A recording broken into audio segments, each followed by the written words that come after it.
Good morning. Welcome to Brandenburg News Network. I am Donna Brandenburg, and it's the 25th day of January 2024. And glad to be back. Got to tell everybody, it was kind of a crazy week for myself and my family. And I thought I'd talk about it a little bit this morning. But in the meantime, let's bring on my very special buddies, Karen the Riveter and Ralph the IT guy with a new avatar. That's kind of cool. That's about accurate right there. Good morning. Yeah, the typing scene from that movie. I've heard my typing described like that. It is. I'm not kidding you. This is rough. It's like you got keyboard clicks everywhere, and it's like I could never work right next to you. It would drive me up the wall with all the. You've never seen anybody that can type as fast as Ralph. It's crazy. Oh, I've had a little bit of practice. I would say so. Also, I tend to use very loud keyboards because it actually kind of helps if you're typing a lot. Having a mechanical clicky keyboard helps a lot because you don't have to bottom out the keys to make sure that you've hit them. You've got both tactile feedback as well as audio feedback, so you don't actually have to press the keys all the way down like you would on a normal keyboard. So you don't have all the shock force on your fingers. And yeah, over time, it actually does help your hands if you're typing a lot. Well, you know, that's how they started all of us out with typing when we were in high school. I took typing in high school, and shorthand. I had Greg's shorthand because I'm old. I'm very old. And yeah, they started us all out on manual keyboard because they wanted to strengthen our fingers. So you had to have, like, I think a year of typing on manual keyboards, which, you know, a manual keyboard before you could go to the electric typewriters. And man, that was an upgrade. When you got over there, you could really fly once you were on the electric keyboards. Sure. Oh, I don't think we had electric in my first class. We were old school. That surprises me that you had that, because we just had this, you know, tick, tick, tick, ding everywhere in the room. And I still remember my teacher's name was Mrs. Robinson, like the movie. That, you know what, that's what we had. We had to have the manual ones, the ones that were the you know, non-assist. You had to push the keys down for a whole year before they would allow you to touch an electric keyboard, which it's a smart way to go. I mean, you need to train for, you really need to train for any job you have, in my opinion.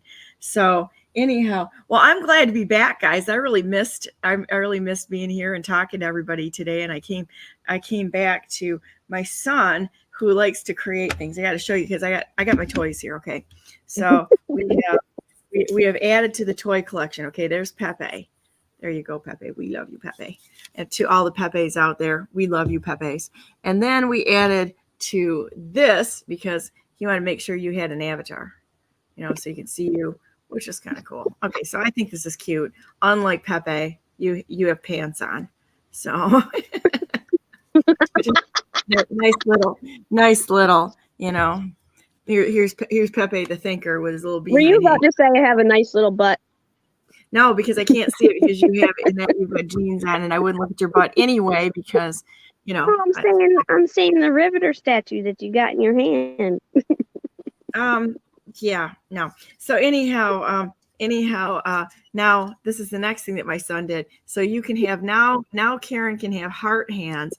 So now we have our action figures here. We've got regular Karen eating a sandwich, and heart hands Karen to tell everybody she loves you. She has no hands, and I'm the only one with hands here. Now, Karen, you actually have hands.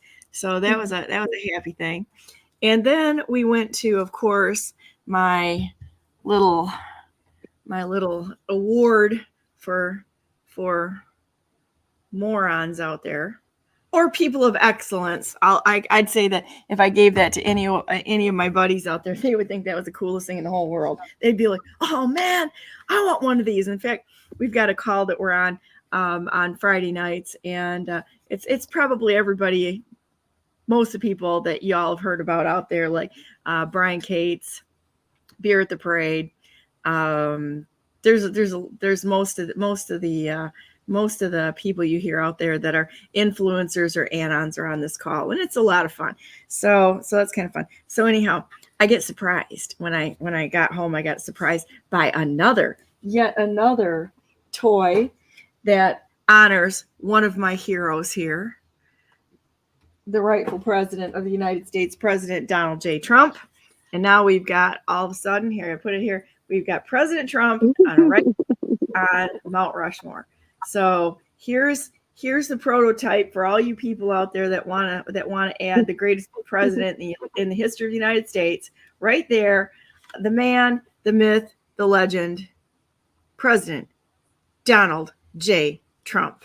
And I wish I had my sound effects on right now. So now we added him. If they haven't added him to Mount Rushmore, we got the job done. President Trump is now on Mount Rushmore right here. You heard it first on Brandenburg News Network right there. There he is. There you go. So anyhow, I thought that was pretty fun. Gotta have a sense of humor when things are going to hell, right? Yep. So I got so many messages from all of my supporters out there, and people I didn't even know were really listening, because I really didn't put anything out there publicly, not too much on. So clearly I have people that are making sure that I'm okay out there, and I want to thank everybody for that, because it was kind of a rough week, I'm going to tell you. So my husband calls me on Sunday, and he's like, I just drove myself to the hospital. He's out in another state working, and he's like, I just drove myself to the hospital. He goes, I don't know what's going on here. He said I've got complete numbness on the left half of my body, down my arm, can't feel anything, and I can't move my arm. I can't move my arm. I can't. He said it's just like somebody split me right down the side of my face, and the left side of my face, he said, it's just gone. And I'm like, okay.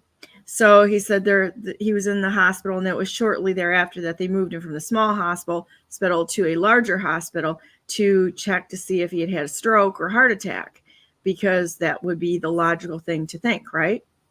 Can't really walk. He couldn't walk. He couldn't really pick his arm up. I mean, he was in pretty bad shape. So I, of course, packed all my stuff up, threw everything in the car in a mad flurry to get out the door, and drove out to the hospital. And he got there before he got there to the hospital where they transported him. One of our daughters was there with him, which was a good thing. And thank you so much to her. And she's wonderful, by the way. She's wonderful. So we get in there, and they had done a CAT scan on him. They did an EKG on him. They checked his heart out. They did an MRI on him. Nothing. They're finding nothing. And so finally, we had this doctor that came in, who I believe is a total and complete angel. I'm not kidding you. This man was absolutely unbelievable. I wish he were practicing out, but he only works for the hospital as a neurologist, because my husband was in the neurology department. And he came in, and he was kind of funny too. I mean, he was funny, but he was absolutely wonderful. And he said, I've had something like this before. And he said, I really think that this is a viral attack on your nerves. Because my husband had had like a cold for, a cold or a virus. I'm not going to say the COVID name, because none of us believe in that crap anyway. So he had a cold, or he had something going on that for about a week or so, and he was pretty sick from it. I'm not gonna lie to you. So apparently it was some sort of a viral attack, and it was enough to make him kind of collapse. So he'd sit up on the bed for a while, and all of a sudden get dizzy, and boom, he's like right back. At one point in time, he was sitting in the chair, and it was kind of on and off. It was really weird. It was on and off, and our daughter was sitting there, and he said, he's like, I got to lay down right now. So we each grabbed an arm as he tried to get back into bed, and his left leg wasn't all together there. And so I mean, it was just kind of weird, and he had trouble swallowing the whole 10 yards. So he's doing a little better. We drove back. Well, I drove back, and he passed yesterday. I'm like, you're not driving to Michigan. I'm sorry, not happening. It's like, this is where this is where it's like you get the hell no card from Donna Brandenburg, your wife. And so we got in the car and drove back. I'm glad I drove because he was struggling a little bit on the way back home, and he's just got to rest. And I think there's going to be a time to I'm going to tell everybody at some point in time some of my health history, because I in fact years ago got diagnosed with something that they said was incurable, and I went off the grid and decided to do things my own way. It turns out it is curable, but you got to be willing to not be afraid and not always listen to what we know now are not so accurate, not so to be revered, not so to be worshipped.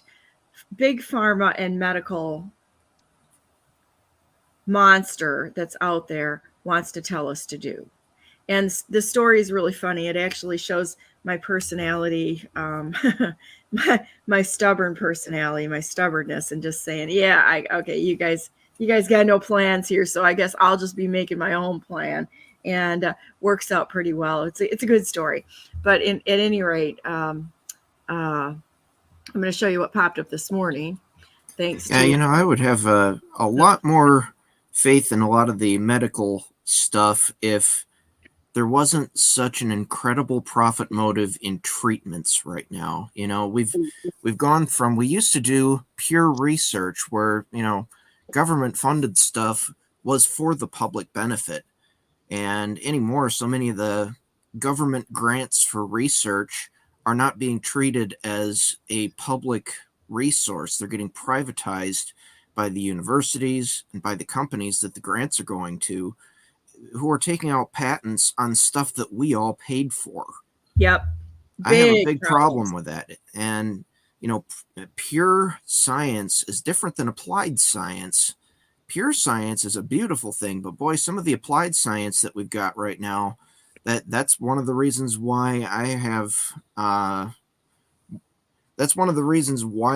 whole lot of suspicions about a lot of the stuff that gets published nowadays, is because who's funding it and who's making money off of it once it's done.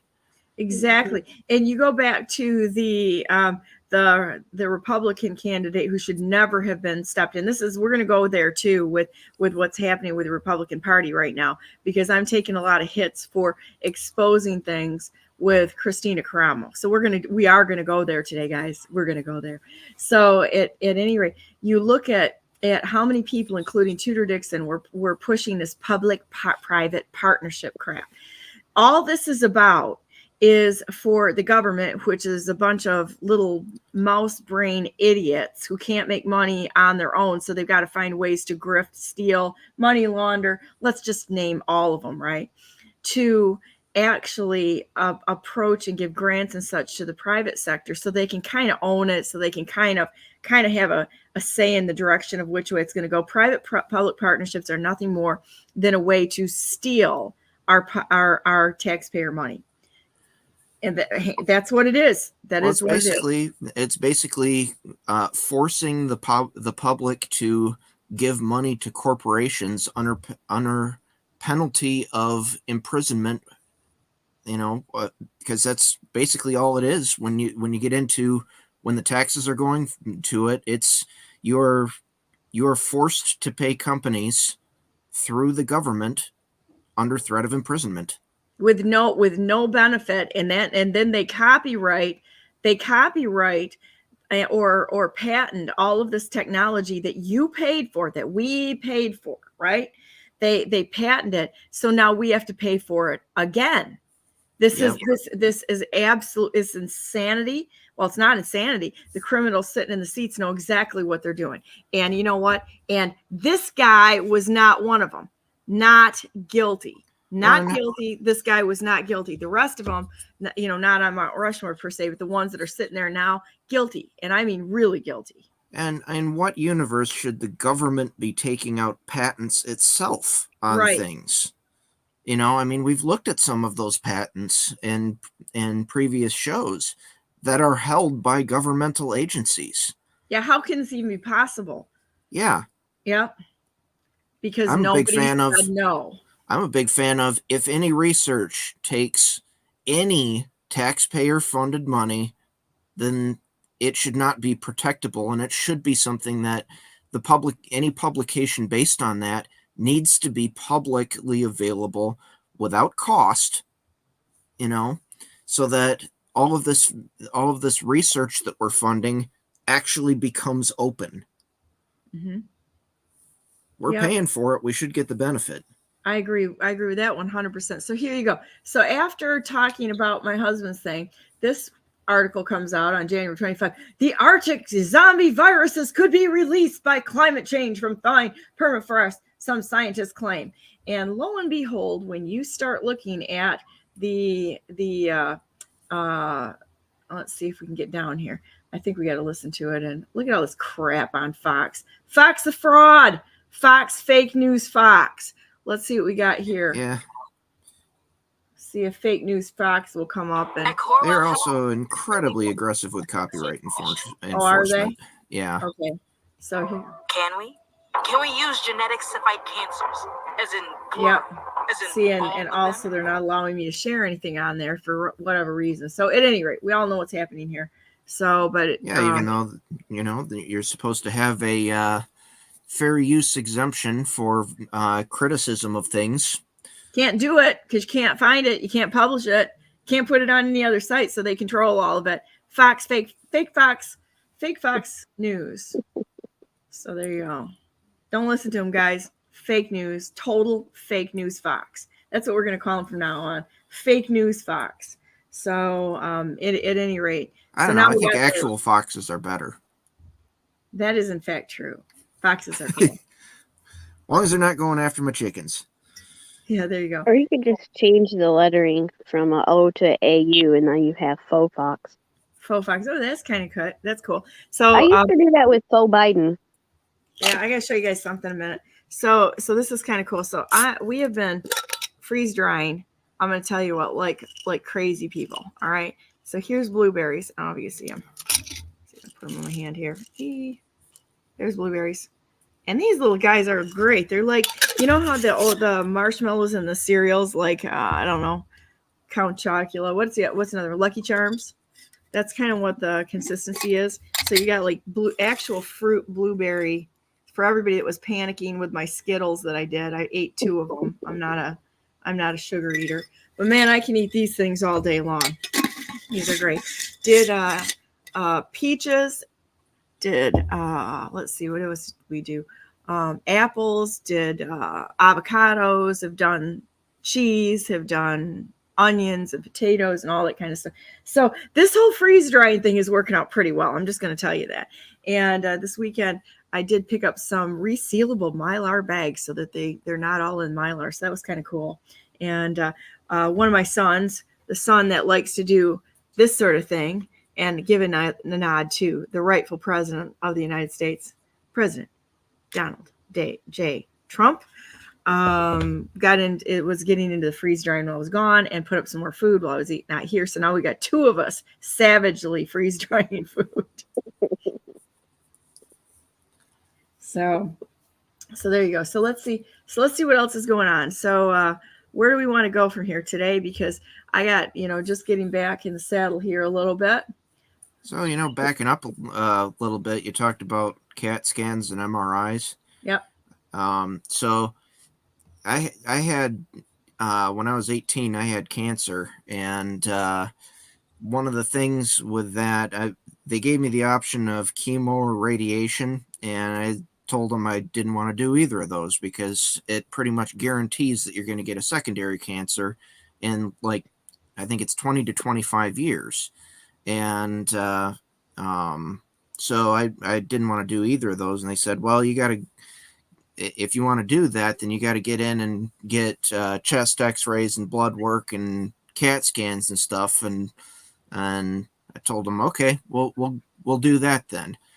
And so I had to get all of that stuff done like I think it was every 3 months for a while, and then it was every 6 months for a while, and then it was every year for a while. And after a while of doing the CAT scans, I got thinking, boy, this is an awful lot of ionizing radiation. Can you guys do MRIs instead? Because MRIs were actually developed for troubleshooting cancer, for finding, detecting cancer and figuring out where the margins of it are. And so they had to check on that, but then eventually they said, yeah, we can do that. So they switched me over to MRIs. Well, when I started with those, and this is why I bring it up, is there's a strategy for getting MRIs to work well. And it took me a while to figure it out, because at the start it was like probably about an hour and a half for each MRI. And that's part of the reason why they don't do MRIs by default, is they take a very long time. CAT scans, you're in and out in a matter of a few minutes. But MRIs, they take a long time.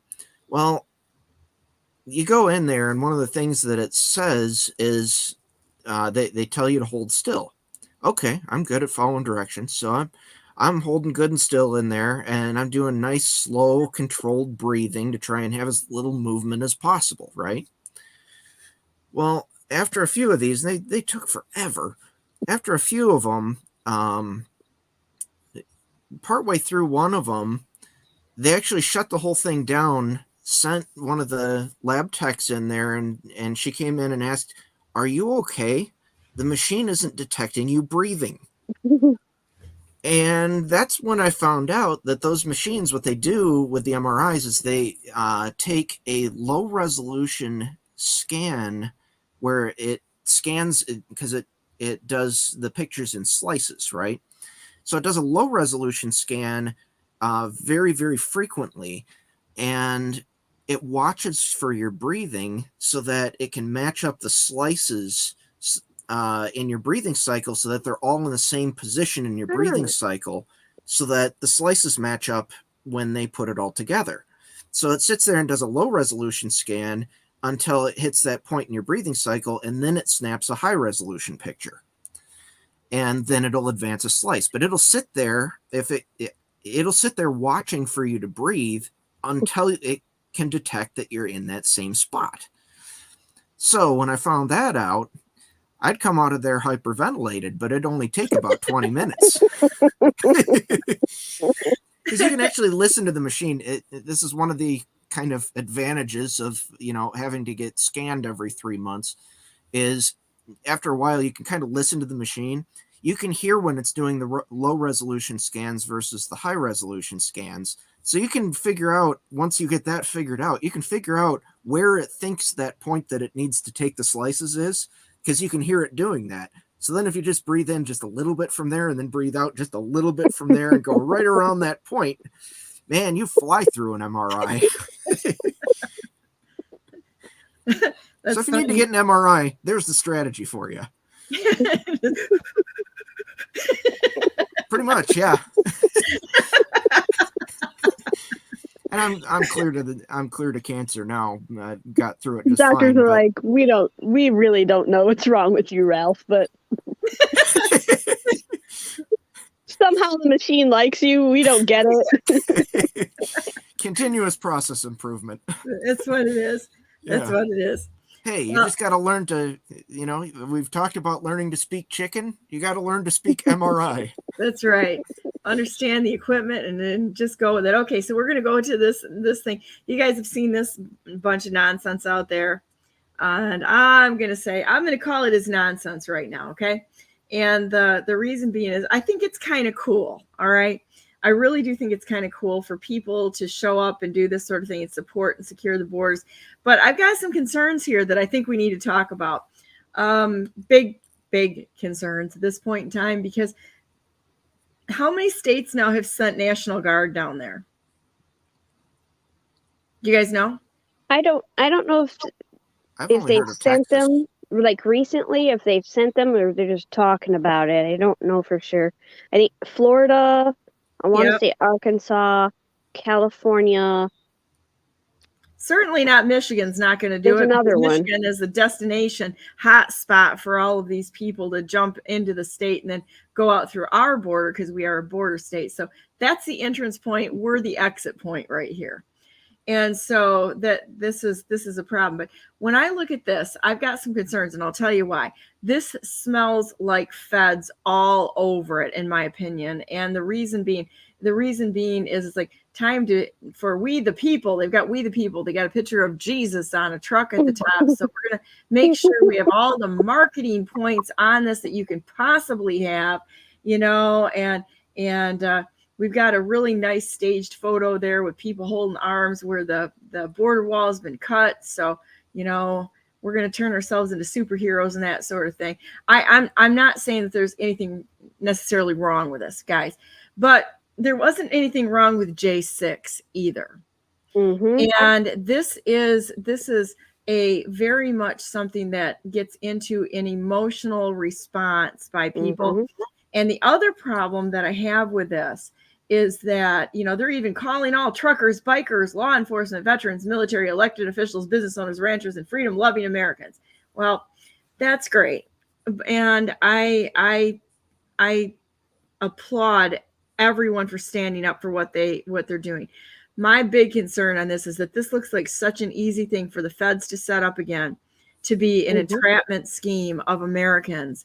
That it's not even funny. We have other states that are sending their National Guard down there in a military organized manner.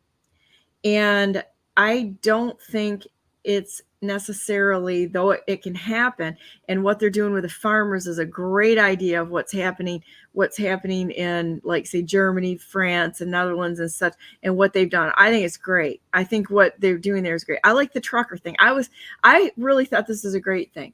However, we're talking a situation where people are, I think this could be something that could be a flashpoint of triggering some really bad behavior. And I would say that right now we should be absolutely encouraging the National Guard, a military type organization to go after this. And they've got, like, hey, we've got 3 events. Go to Eagle Pass, go to Tucson, go to San Diego, show up there, February 3rd. And they're rally locations now. So now these are rally locations. And the very places where my illegal immigrant warmongering men are, right? With guns. That's great. Are you going to go down there and start a single war all by yourself? Good luck with that. Without any organization. It's like anything, guys. I really think that the best way to handle this is first of all, our elected officials are not doing their jobs. They're absolutely not doing the job. The military, in my opinion, needs to step in. And the National Guard is a great first step in getting things moving. But all I got to say is, hey, guys out there, and I know that there's some of you listening to me, it's time. It's absolutely time to throw it down and take this nation back. It is your duty to protect us. It's our duty also to stand and put good people in place, which brings me to another subject. I have a fair amount of concern right now over what I'm seeing in the Republican Party, because again, I'm getting attacked for saying something about Christina Caramo being removed, and the necessity to remove her, which I stand by. She needed to be removed. You don't just stop dealing with problems just because it's difficult, and she needed to be removed. But what I'm getting right now is it's Brandenburg's fault that she was removed. Okay, that's actually come up. Okay, well, good. Blame me for that, because it was the right decision. I'm sorry, but it was the right decision. But putting somebody in place, and I'm not gonna beat on Pete Hoekstra too much here. However, I think that this needs to be brought up, because and I will give anyone a chance to, in fact, answer a question. If we made a mistake and he can say, yeah, I made some bad decisions here, and I'm sorry, such as that Robert F. Kennedy did, and I heard his and it was a heartfelt apology on the border, and admitting that they created one of the greatest humanitarian crises in the history of the United States. So now, though, I want you to realize this, that now the RNC, headed up by worthless Ronna Romney, who should have immediately called for DeWittless's removal, but he got out of there quicker. But it would have been smarter for her to say, "Done. You just bribed Carrie Lake to step out of a Senate race." Well, he was smart enough to step down, but there should have been a condemnation letter from this and a promise that he will never again serve in any position of power in the Republic. No, nothing. Crickets. It's crickets. Watch this guy reincarnate like a game of Mario Kart and come back in another form. It's going to happen. Mm-hmm. So now they sent, what's that? I'm agreeing with you. I noticed too that it was fast, but I mean, whatever happened with Pete Hoekstra, like, Okay. you know, So- one of my followers agreed with me. Is like, I completely missed his being brought in as chair. Like, if you're not following the GOP really closely, you're gonna miss every move they make because there's so much of a mess going on. It's a mess. So they removed Christina and they're going, no, she was removed. Yes, she was removed. No, she wasn't removed. I'll never leave. And that kind of thing. It's like a mad scientist at this point in time. So anyhow, she needed to be removed. She had to be removed for failure and for the lack of transparency. Let's all be trans now, guys, but we're going to be transparent. Give a little shout out to Ivan, my buddy Ivan Rakelin. I love Ivan. So anyhow, there's a letter that was put out by the council's office for the Republican National Committee, and said basically, it looks like it's kind of like an apologetic letter from a little girl. Oh my, it kind of looks like they removed her and it was legally done. It kind of looks that way. But they're not going to acknowledge Pete Hoekstra either. Mm-hmm. And because their argument is in case more information comes out. Mm-hmm. Okay. So they completely neutered, stopped any input from Michigan, from, I don't know, let's just say the new labels of trying to mislead grassroots. I completely disregard that right now because most of the grassroots groups that I saw when I was running for governor, and I called Mary Flynn on this and said, I got this thing figured out. Most of these grassroots groups are being run by the same people that destroyed the Tea Party. They're deep staters. And she was like, yep. Looks that way, doesn't it? I'm like, it sure looks that way. So I'm not saying all, but I'm saying a large majority of them. Okay? So you know that green indoor-outdoor carpet stuff? AstroTurf, yeah. Well, AstroTurf anymore is a little better quality than that. I'm talking, the old style plastic green stuff that's designed to kind of look like grass but be as cheap as possible. Yep. Just as real as the roots of that stuff. Yeah. I guess I want to clarify. I can't say that she necessarily agreed, but she was just like, yeah. Like she was listening. Okay. That was for Mary Flynn. Not don't take it as agreement, take it as a yeah. Like she's listening. So at any rate, we're going to go back to this whole nonsense. So now Hoekstra and Karamo, they could both go, they could both show up, but nobody can participate. So I'm going to read my post. It's like, well, the ineffective, neutered, worthless RNC decided that Karamo was properly removed. Good decision. Okay. Good decision made there. However, will now not allow anyone in Michigan, the Michigan party, to participate. This is pure obstruction and gutless stupidity. Once again, from the RNC. So we'll just say RNC, DNC, doesn't matter. They're all the same. Throw them in a bag, empty it out on the table. You got the same organization all working together.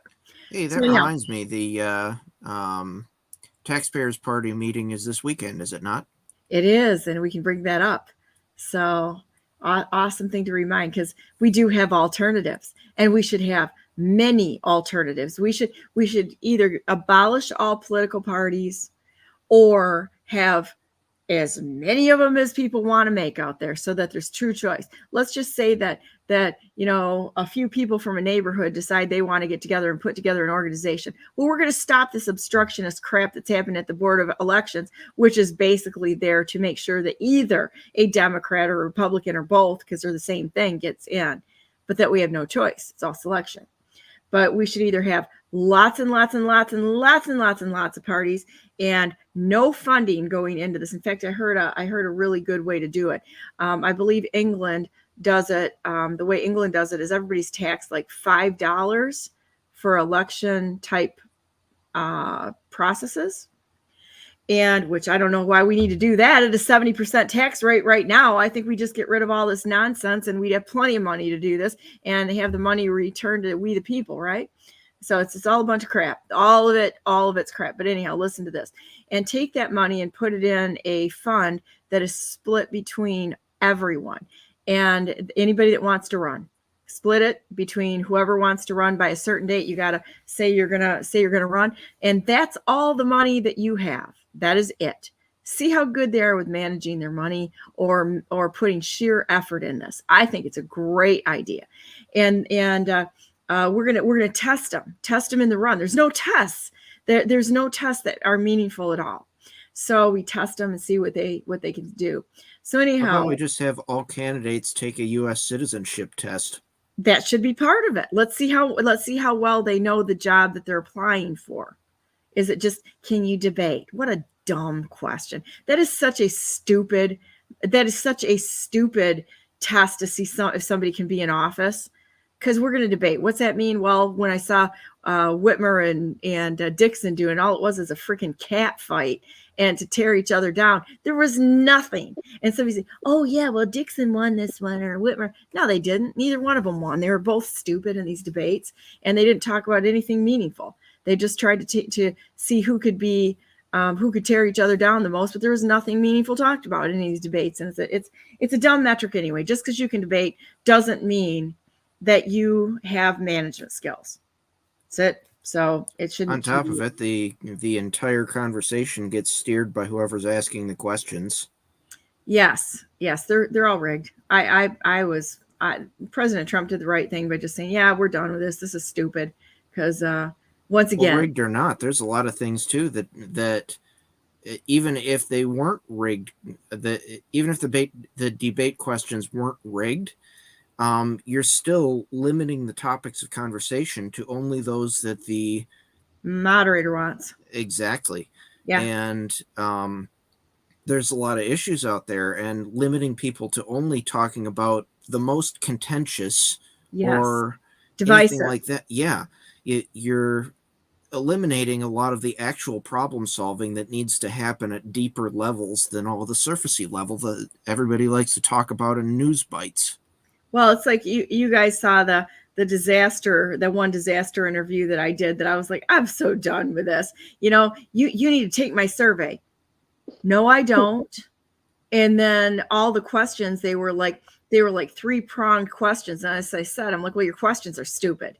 And it's like these questions are stupid because if I answer one, I can't answer a pure question because you've got 3 rolled into one. So there's no way to answer any of these questions without either contradicting myself or not having a full answer. I said, you want an essay? I'll give you an essay on each question and tell you why this part of the question is stupid. I agree with that one, and I disagree with this part of it. A Morton's fork.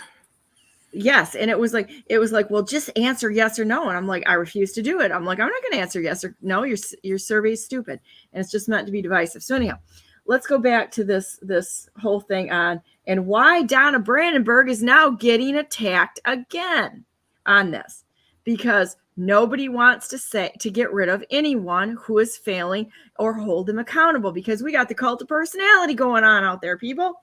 And, God forbid should we actually make a decision that was going to go anywhere and find somebody good to replace them. No, that's not it. We just go from one cult of personality to the other. So at any rate, I have a problem with anybody that's been in office for a long period of time. So the rest of my post here was, okay. So It's a pure obstruction by the RNC. Hoekstra was voted in, not my choice. Not liking the deep state Bush job connection there, but intelligent life doesn't appear strong in politics in Michigan. So now the RNC won't let anything labeled Republican in Michigan have any voice or be representative in case more information comes out. Okay, so we do nothing now. Now we're going to all do nothing because we're afraid that more information is going to come out. So we're just going to sit here on our little log like a turtle and do nothing. On the other hand, the implication is that there is some information there that they probably know about. Good point. True story. That should come out.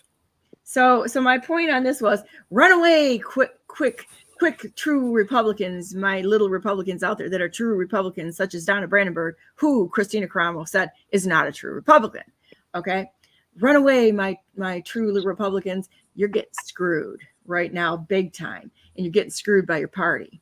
So anyhow, not a fan of violating the Constitution with the Patriot Act. So now I'm going to go in and talk about. Yeah, go ahead. I wanted to say that my response to the GOP thing was in part, the delegates, when they got in, a lot of them were like me when I became a delegate. So you're begged to come in. We have all these empty seats. You need to represent the people. This is the grassroots effort, and we can control everything. Baloney. No, you can't. Because now you don't have any say. You may have had a say with Caramo. That's what the national level is saying, that was the lawful legal answer based on their bylaws and so on. If that's correct, then the delegates who voted against Caramo to unseat her were in the right and did the proper process for that. But how many were there from the whole state who participated in that? So now you've got the national level telling all of the delegates in the state of Michigan what's what. You all lost your power to a higher authority. Is that how you wanted your party to work? Is that what they told you was going to work? That's true.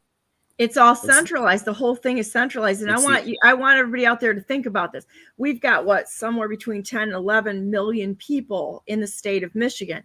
There were about 100 people showing up at each of these meetings, max, and they're determining who you get to vote for. That's it. And it's going to be people that are in their little club rather than let's look at the resumes. Let's see what we have out there. What do we want done? What do the people want done? They did the exact opposite. And you're right, having a top-down dictate like that is really the opposite of how a republic is supposed to work. Yep. Republics are supposed to be bottom-up. Now, everybody's got this idea that the incumbent president should naturally run again as long as he's qualified. So, of course, Biden is going to run again. It doesn't matter that he's an incompetent old man and et cetera, et cetera, et cetera, et cetera. That he's a criminal and all that other stuff. That doesn't matter. The only thing that seems to matter is that he's incumbent and he has another term constitutionally if that were to apply to a CEO. But anyway, so the Democrat Party is not giving the Democrats another option. In some states they are. But in other states, they don't even ask the delegates. They're saying, well, Biden's our guy. Yeah. Everybody has to vote for him. And so what are they doing? They're voting for Nikki Haley because they're so desperate because they know that Biden can't win. 70% that I read somewhere, she got 70% of the new Republican voters went to Nikki Haley because they're all Democrats. There's no reason to vote in a Democrat party. They just come over and they're picking the Republicans now. Which they're not Republicans anyway, not a chance. So anyhow, so let's take a look at Pete Hoekstra because I'm like I said, guys, I'm a little concerned here that to that point too. I think this is going back a while, but the Democrat Party has the same kind of problem because you look at 2016, Hillary shouldn't have gotten the nomination. If they actually went with the voice of the people rather than the super delegates, that was reported all over in the news at the time. You didn't even have to follow it terribly carefully. The Democrats, the super delegates pretty much pick all of it. Well, neither should the Kenyan. The Kenyan shouldn't have gotten in either. And so this isn't just a one-party issue. This is both sides have taken away the voice of the people. Yeah. So let's go back to Pete Hoekstra. Okay. I'd like to have him answer some of these questions, because if he has said, you know what, we made a mistake, and I'm going to get in there and make sure that this stuff is fixed. This is what we're going to do. I'm going to go after the Patriot Act. We're going to see if we can get this thing turned around. It was wrong. It was a bad decision. It violated the rights of Americans. Okay. And they did it through fear. So this is kind of interesting. And there was a gal on my channel. She beats up on me all the time. I don't really care, but she does, but I'll listen to anybody, and she brings good facts. I'm not looking for heroes or demons or anything like that at this point in time, because most people are a mix of all the above.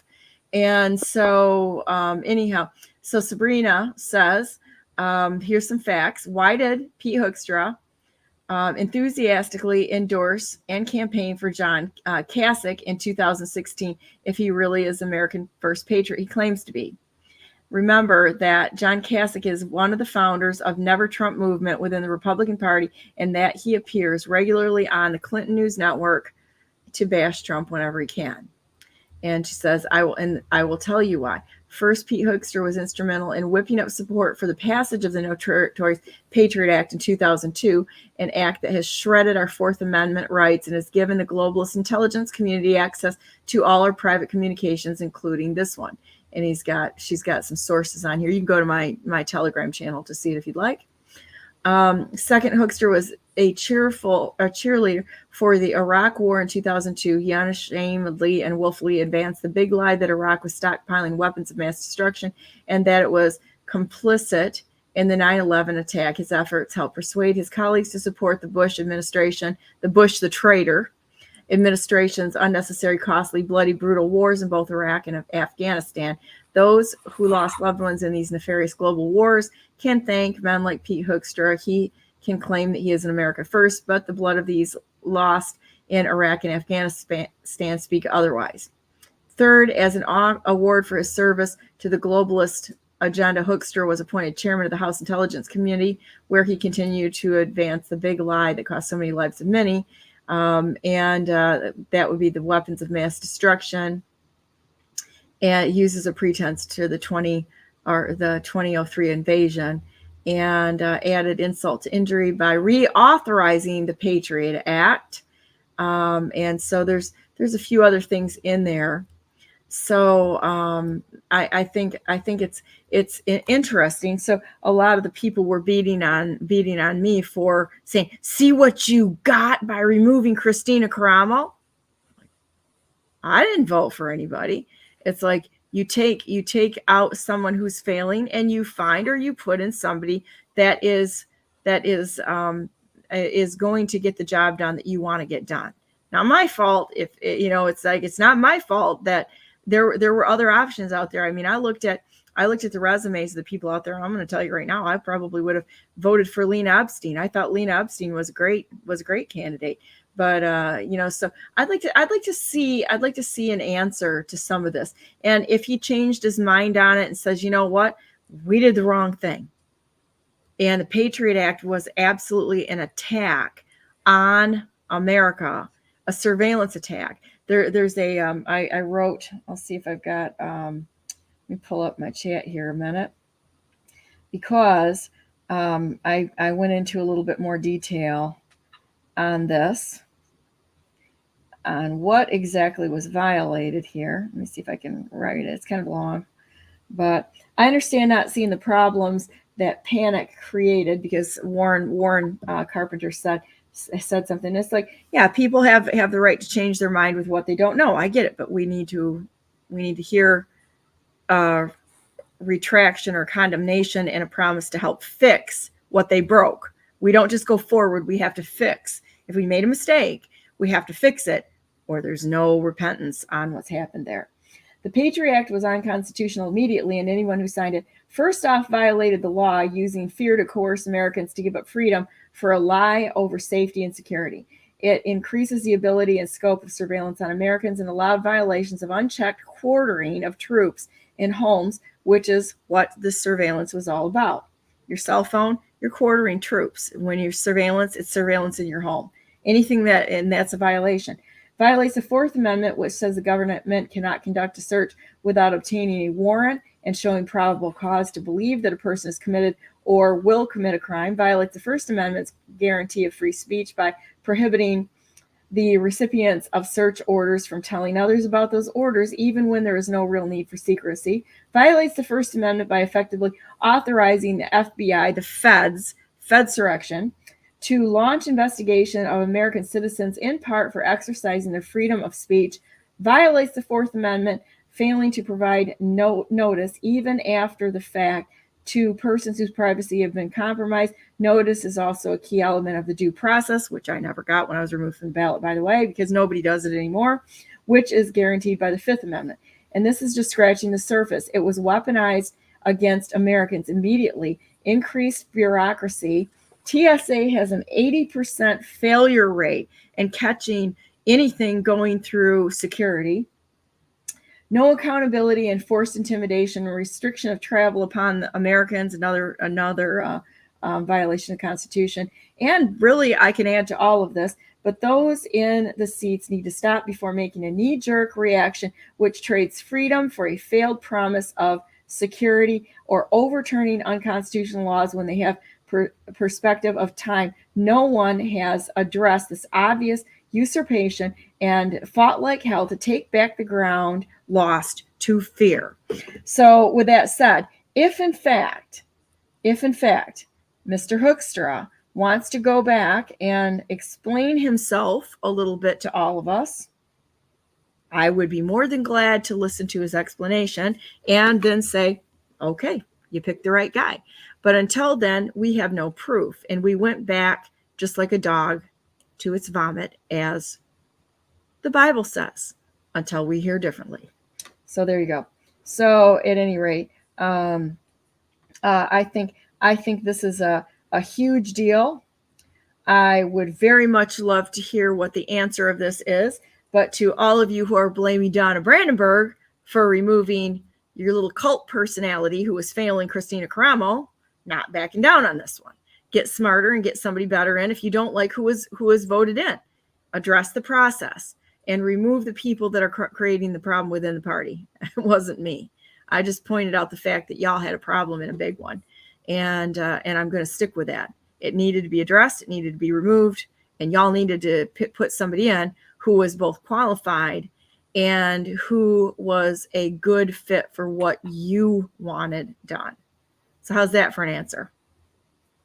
Yeah, I don't get how people think it was your fault. Oh, yeah. Sorry, she's powerless. She's inside the party. It's your problem. Running the state, Karen. If she was doing a great job and wasn't getting censored by the court and putting people in jeopardy as bringing them into court cases without their knowledge and consent. I mean, come on, you guys. She was bringing in the party members without their knowledge or consent into a court case. And you don't have a problem with that? You're still going to support her? Like, I'm sorry. I get if this is, that's on paper. You can't deny that. So I think the lesson to be learned here is that people can make mistakes. And I think that they probably did the right thing by voting her in. The grassroots delegates did their job. That was the best choice at the time. Maybe there's a better choice out there, but a party can't pull people in when they're operating like they are. The good people in the state of Michigan are not going to want to participate in a party that they can see is corrupt. So that's why they're having a struggle finding somebody who can take control of the party. Because they're up against a whole bunch of corruption, and anybody who can see it doesn't want to be a part of it. And anybody who wants to be a part of it can't see it. So that's the problem, right? At the basic of it. Well, these people voted her in. Well, they want to believe that they were right to do that. But sorry, guys, you're going to have to let go. Sometimes the thing that you wanted to have, your goal, your decision, may have been right at the time, but it's not anymore, and you have to make a new decision. And you have to be able to let go of your hopes and dreams in one path and go down another path when what you thought was going to happen is not the best anymore. It's okay to let go and try something better. But that's been really hard for Americans to do. We haven't had the discipline, the self-discipline historically, and this new generation, this young generation especially, has not been properly disciplined. They don't know how to correct their own mistakes or to make proper choices. It may not have been a mistake to vote her in, but it was a mistake not to vote her out. Yes, it's okay to let go of that. Let go of it. So, but listen to, the Kasich, the John Kasich problem there. Do you remember the video where he said, come on, John, it's only been, he said, I got to think how he said it. It's only been 24 hours since John McCain was put to death. He had some very specific words in that video, which tells me the good guys are in charge. Okay. The part of it. You have to listen to things where they are. But if he was supporting somebody who is part of a never Trumper organization, okay, I got concerns. And we just had somebody that came on the chat that said the same thing, a little bit of a concern that he's just like everybody else using the name of President Trump, who's got the love and admiration of the people, to get in and fight against him. I don't know this, but I've not seen anybody in, I've seen a couple of pictures of him with President Trump. I hope it's the case. I really do. So anyhow, Michigan Homesteader said, don't get me started on the Republic. Tired of Republicans, including Trump, calling it a democracy. We are a constitutional republic. And Donna for MIGOP chair. Thank you. You're funny. So, and then Raf RN said, good morning. Thank you so much for putting our state and government first and risking everything, Ms. Donna. You're welcome. And when is Whitnut's term over? Not soon enough. Now we've got 2026 and her term will be over. So there you go. We'll see what happens between now and then. I'm kind of hoping that there's I don't know, let's just see a complete meltdown of things and that we start over again and get rid of all this crap that's out there.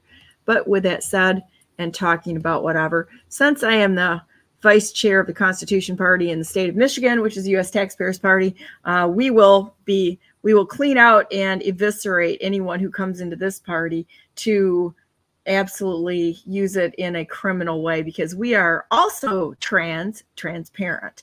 So here you go. Join the Taxpayers Party, which is the Constitution Party in the state of Michigan. We would be able to have the name of the Constitution Party to match the national party if we didn't have Jocelyn Benson, who's an obstructionist, not helping us accomplish our goals, but obstructing it.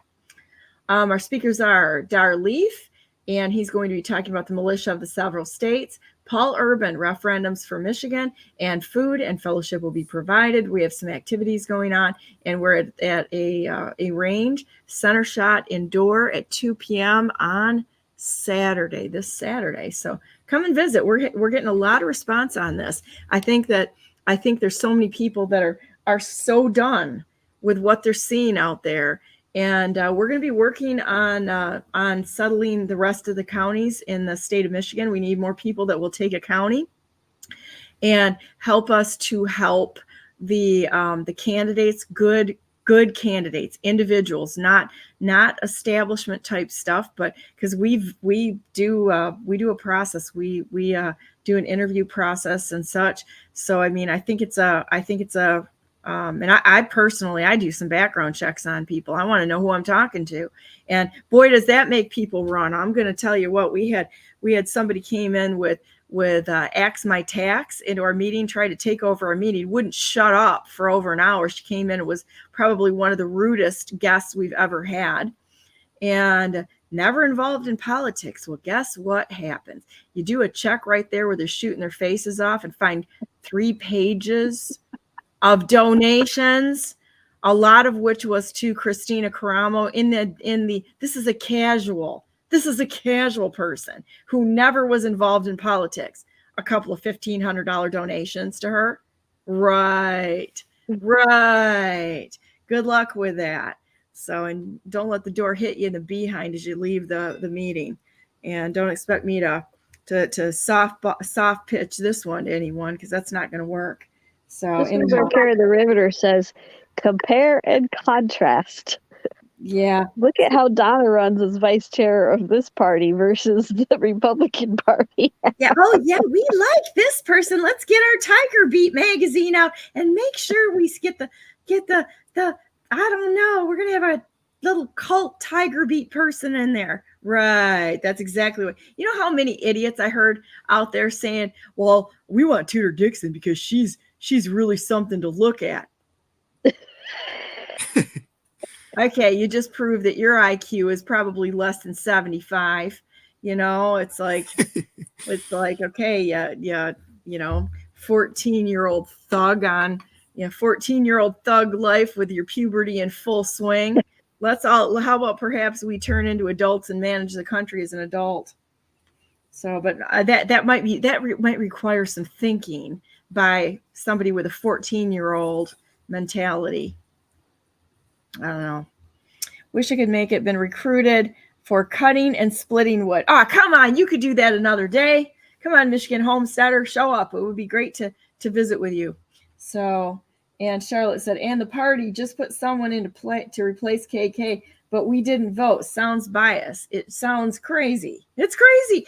Well, you guys had like 100 people choosing for the entire state. This isn't just a Republican thing. This is everyone. They're going to pick the people that run, that they install. They're going to make sure that they carry on that globalist agenda. It's the craziest thing I ever heard in my life. And there's too much money involved. I yield.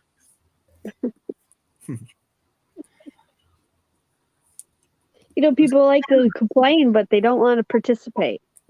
Right. They want to sit back and like sit there and eat their popcorn and watch it and do nothing. I mean, there is a time to enjoy the show, but there's a time like this that you get involved on a local level and say, you know what, guys, we got to get loud here and do something, do anything. This is crazy. Yeah, looks like we got some comments on the BNN live chat as well. Yeah, I was just looking at that. Okay, Ralphie, my boy. My main man, Ralph the IT guy. Is there did we get any more than that? It said, good morning. They're talking about, I was confused as to the purpose. Are people actually patrolling the border or just cheering on the National Guard? I don't think the National Guard needs a pom-pom squad down there just saying of a bunch of people down. Just yeah, saying, maybe we need to put some cheerleaders down there and scare the immigrants away. Yeah. There you go. Moving. Let's turn around. Run away. Run away. I don't think the National Guard needs anybody down there cheering them on. That's not a professional process. It's like, I don't think that that's the case. Support can come online. Support can come. They were trying to get me to go down to the border the whole time I ran. And I'm like, what purpose would that serve? Other than just a media horror moment.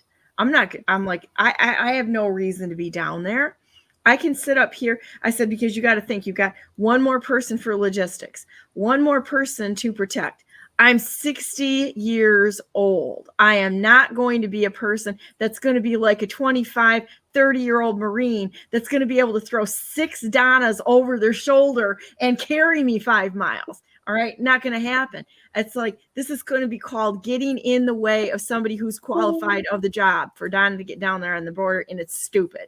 And so I was like, no, I'm just gonna, I'll make sure you're supported from up here, but I don't want to add to the problems. You're not going to be a help in these situations. And you see all these political idiots going all over the globe, and they want to show up and they want to walk through the wreckage to make sure that they're that's great to a point, but do you know how much money it costs to accomplish one of these actions? It's crazy. Have you ever looked into how much it costs to fly the president of the United States around? I have, in fact. Why don't we just bring that up a minute, Ralph? Because I think this would be shocking for everyone to see. It's half as interesting, isn't it? Yeah, I think so. All right, let me see what I got here.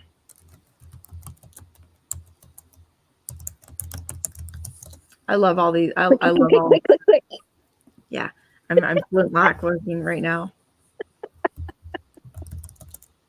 See, I don't like the noisy keyboards because my misophonia can't handle it. If I'm doing it, I can tolerate it. Oh, my favorite keyboard I've ever typed on is my old Apple IIe, and I've still got that computer, and it still runs. But that thing has got just that you could if you took the keyboard out of that thing, you could use it as a bludgeoning weapon. I'm fairly certain. It's a fairly heavy duty keyboard.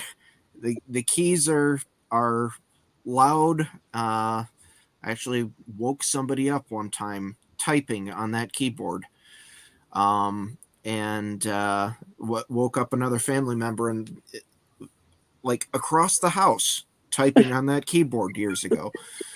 And but that's a great keyboard.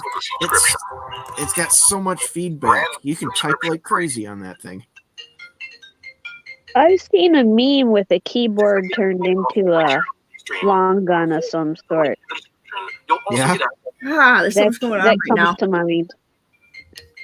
Hang on a second here, a minute. Oh, I've got like phones and crap going off everywhere. Hang on a minute. But she's got like 10 phones stashed around. I actually have a lot of phones. That is actually an emergency line. I'll get it in just a minute here. All right, let's see.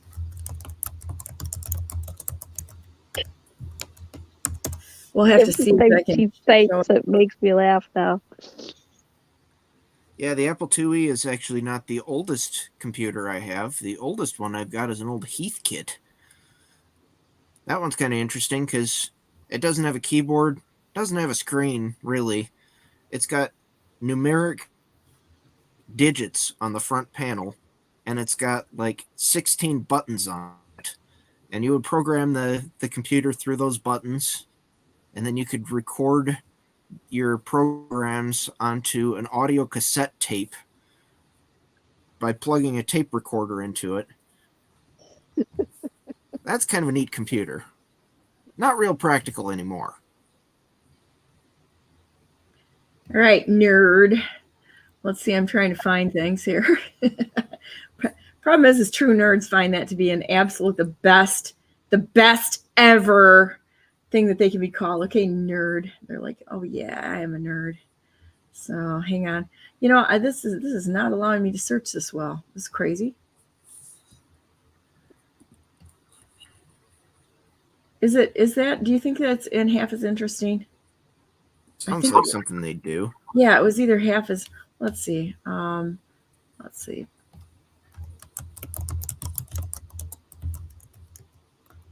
I think the computer I'm using is probably.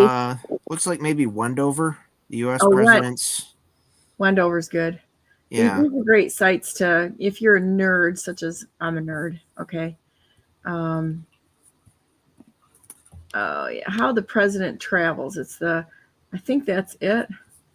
I think it's the U.S. president's This is a Wendover $2,614 per minute transport system. Got it. Get your domain before it's gone with Squarespace. All right, let's Moving see. the President of the United States from one location to another is a logistical nightmare that happens every single day. The American president is one of the most powerful persons in the world, and there is no time when the president is more exposed than when they're in transport.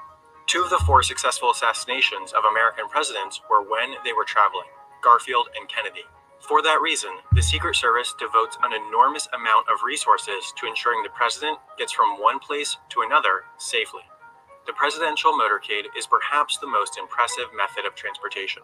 It includes up to 40 or 50 vehicles and over 100 people. Let's take a look at some footage of a motorcade. This is the lead car, or in this case, motorcycle.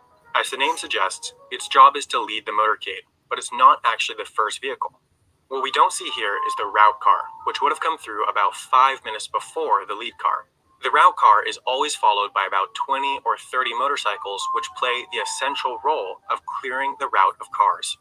When driving on a highway, they'll speed ahead and close exits so that no cars can come on the highway, although they have to use a different technique in cities.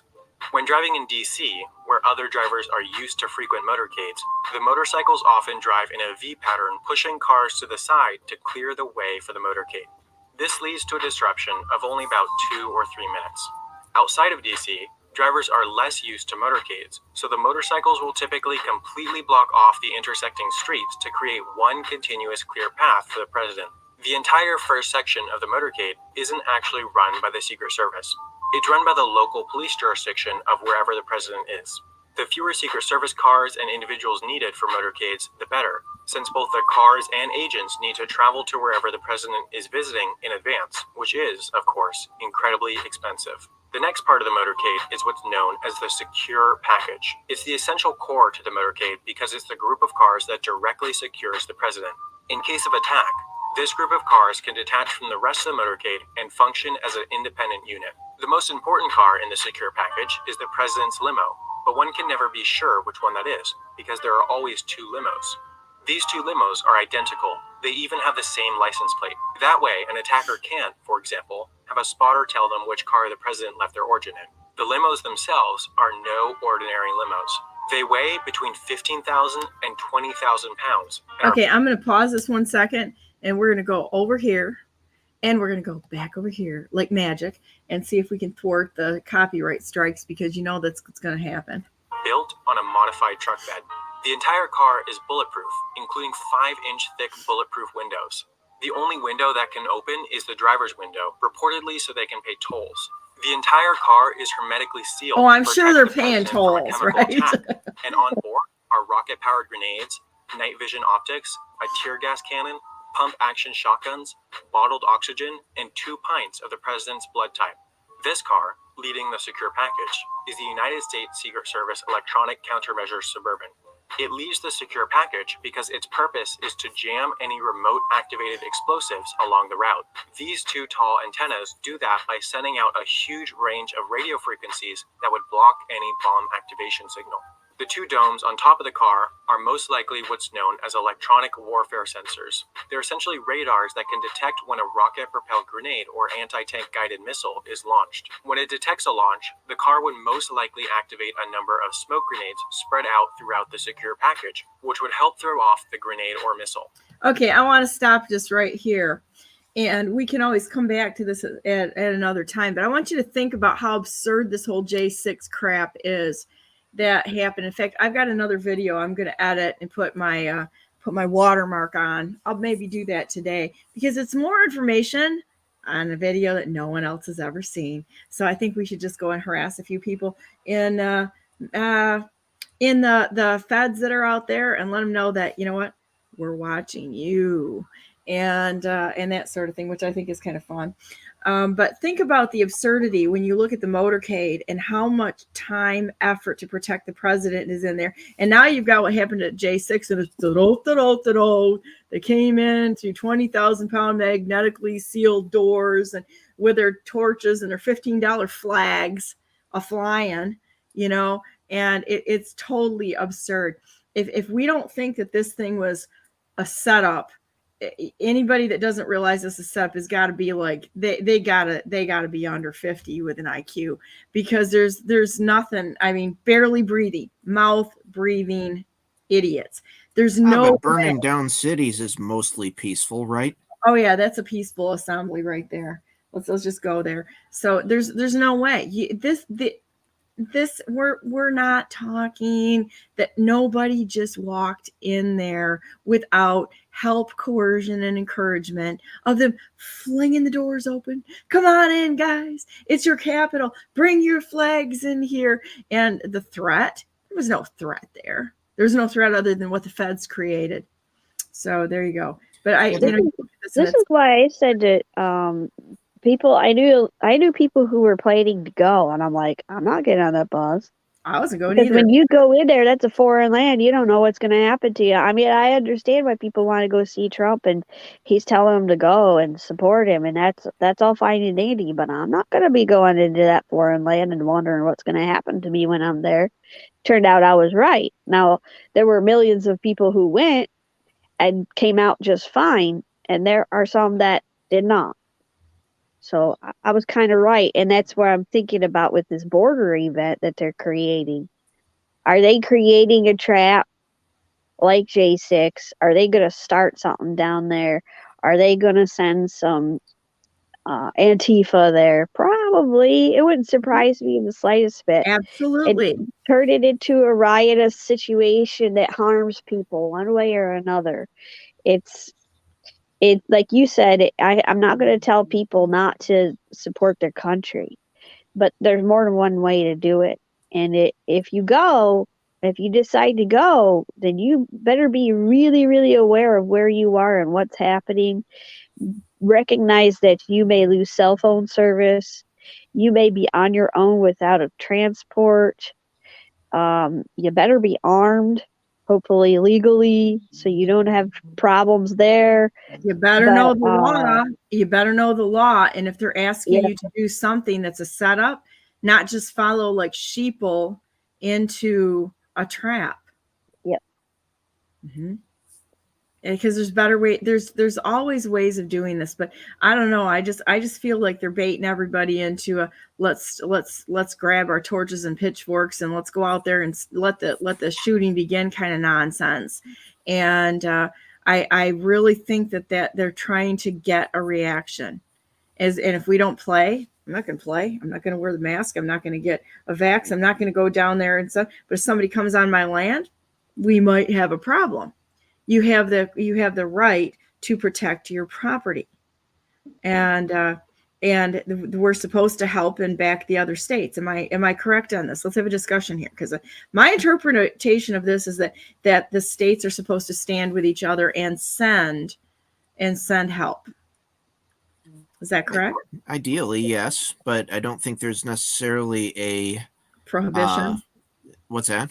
Nothing. It's not prohibited not to do it. I mean, you can do whatever you want to do, but just because you can do something doesn't mean you should do something. Right. The states are supposed to be able to stand independently of each other as far as defense, though, and can be called together to muster an army temporarily, nationally, but there's no obligation, as far as I've ever seen, for the states to defend each other outside of a national action. There's no prohibition against it. Well, Michigan's a border state. We're all border states at this point in time. So I think it's an important thing that we stand with the other states, because we're kind of all connected, and they're dumping their people, they're dumping these people off on us. And I've got a serious concern that a lot of these people are actually human shields for the cartels to get in here. I think there's a lot of victims that are in this pipeline. So, people they're trying to sell the narrative of, they're going to wreck our voter rolls. They can do that without immigrants. They've already done it without immigrants. So that's one of those things that it's a look over here while we're screwing you over here. That's it right there. And I agree with you. I've been thinking that the immigrant vote thing, no. They're not here for voting. They're not here for a vote for Biden. It's bigger than that. They don't need them to cheat. Yeah. But if imagine you get a bunch of patriots, just like at DC, a bunch of patriots, and by that I mean nationalists. I mean people who are really true Americans and angry and really fed up about what's happening at the border, and they go down there, and a lot of them would be armed. And they create some kind of, let's say, a riot. how would that affect everything else going on in the news narratives? So add that to a quote unquote pandemic, maybe a virus which affects people's nervous systems or immunity, then people are going to be talking about Biden not being qualified to run for office. They're going to be talking about what's going on in the southern border. And they're not going to be talking about it in terms of immigration. They're going to be talking about it in terms of these people went down there and created a problem, and look at how many Americans are dead because those MAGA Trump enthusiasts, right-wing extremist terrorists went down there and created a problem and killed a bunch of each other. That's what the narrative would be. So, America, think about this. Do you want that narrative? Or do you want, how about we stay home, let the military do what they're supposed to do, and vote for Trump? There you go. So, and help educate people. I mean, there you go. Yeah, there's more than one way to be American. Okay, so you know how you have things that are favorites, right? Well, I had this stupid little spatula for cookies and such that I lost. And one of my sons just walked in and he had the spatula in his hand. I'm like, wow, this is going to be a good day. And it's like, it's been gone for like a month here. And I'm like, where in the world? I can't wait to talk to him when I'm offline here. So anyhow, back to the regular. Spatula City. Spatula City. Spatula. Weird Al fan, I see. It's a good day. It's a good day. I my son found my little cookie spatula that I love using. So, Spatula City. We sell spatulas. Yeah. And then so those small things in life, right? Like and because we eliminate the middleman, we can sell spatulas factory direct to you. So should we bring this back on here a minute and take a look at the motorcade here? That is trying to redirect back to politics. Yeah, we'll go back to politics instead of having my spatula walk in. I was thinking there's another really good video too by the Not What You Think channel. Okay. That's more centered on the air transport. This one is really good too about, because I've seen this one before about the ground transport, but that one is also a very good one. I think I've seen that one too. When you're a nerd, you kind of look at everything, right? Fellow nerds out there, researchers, digital soldiers, anons, whatever you want to be called. Patriots, Americans. Let's lose the labels. Here we go. It carries the most essential staff, like the president's military aid and in the event of an attack. There he is, the canyon. Essential to the president, so they break off with the secure package. These last two cars are both filled with Secret Service agents. The closer one is called the halfback. It carries the president's personal Secret Service detail. These are the agents that are on the president's person at all times. The second one is the cat car, the counter assault team. You can always identify these cars since they're the ones with a back window open. That's because the agents are sitting in rear-facing seats with automatic weapons, ready to respond to threats. While it's hard to see, you can just make out the counter-assault team in this car in black battle dress uniforms and the president's Secret Service detail in this car in coat and tie. In the event of an attack, the president's Secret Service detail is in charge of shielding and evacuating the president, while the counter-assault team would generally stay and repel the attack. These vans, following the secure package, are full of the press pool reporting on the president. This car is called the ID car, and the Secret Service agents inside are the ones that communicate with outside counter-surveillance teams. Okay, so there you go, guys. I think I'll go ahead and put that. Isn't that interesting? I think it's really interesting. I think there's such a fascination with this. We have a number of movies about protection of the president. Yeah, Make it a big heroic concept. You ever meet any of these Secret Service guys? I don't think I have. I know you've talked about it. Yeah, kind of an interesting group of individuals. Had one guy when I was like raising all kinds of cane from them not having water at that Michon Maddock electioneering rally over there in Washington, the other side of the state, right? And but no water. So I start going through sheriffs, the police, anybody that looked like they had a uniform that could actually possibly help. And they're all sitting around there going, I don't know what to do. So I finally see some water underneath the table, and there was a guy, big guy, standing there. And I'm like, that water's mine. Give me that water. I need it right now. And he looks at me like, and the other guy's there like, who the heck is this? And I'm like, boy, fetch me that pail of water. And I'm like, are you Secret Service? He goes, security. I said, okay, you're Secret Service. Now I need that water now. So he looks around like, can she do this? And gives me the water. They're like, why are you giving the water? He goes, well, she told me she needed it. I'm like, and I'll be back for the rest of it because we got people in there dying. Somebody's got to get some water, and nobody's doing a thing here. 2:00, out of water by 2:00. President Trump's always late. He is always late. And so think about the J6 thing. Was he on time? No, he's not on time because he's always late. That's okay. I don't mind it. He is the president of the United States. If he's late, the president, the rightful president of the United States, let's see right there. There he is. If he wants to be late, we're gonna sit there and we're gonna honor him. That's okay. Not a problem. But when the people on the ground can't even make an allowance for having, I don't know, say hand sanitizer in the porta potties, no water up whatsoever, run out of food, and then run out of water at 2:00, and he's not there, and they're not going to get out of there till after 8:00. Let's see. We could make the clock, go. That's like 6 hours with a group of people with no water. People have to take their pills, which disappeared and such. I mean, this was such a well-run organization. It was amazing how well-run that this party was at that moment in time. I couldn't even believe how many people. You mean the GOP was poorly operating? Oh, I don't know. I heard so many times, this is all about making the delegates feel good so they'll vote for who we want. I heard that. I was invited to go even after I resigned as the delegate to one of those Trump events. I was like, I can't go, but it'd be nice to be sitting behind Trump or whatever and pretend to be a delegate, but I'm not like that. I'd resign. And they're like, well, I won't tell you who told me this. Well, you're considered a delegate until the end of your term anyway. And I was like, no, I'm not. I resigned. When I resigned, that means I'm gone. I'm out. Yeah. I don't get any special treatment.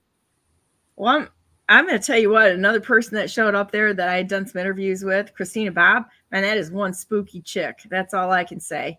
You want me to talk about that for a while too. That is one spooky chick. And she was there. I could go off on that for about an hour of the interaction there, talking through her teeth. Why don't you just leave to me like that? Oh, really? Really? That's how this was going to go. So, little bitty lizard tongue coming out on that one. I'm pretty extra sure, but we'll see. They don't treat these phones close up to your ear like, let's see, what does we got going on here? So Michigan Homesteader, come on, forget your splitting wood thing. You can come to the meeting. It'll be way better. Ralph, how about it was Apple iPhone 12 Pro that produced controversy because of the high SAR level, and they don't test these phones close up to your ear like people use them. In fact, I only use the speakerphone to talk. Yeah, I think that's probably a pretty smart thing. Keep it away from your face. Yep, that's a real good idea. Yeah, and let's see. Charlotte said Alex Soros should be in jail. Yeah, he's a Soros. That's all you got to say about that. Well, one of the other things too for RF exposure is people right there. That's what they are.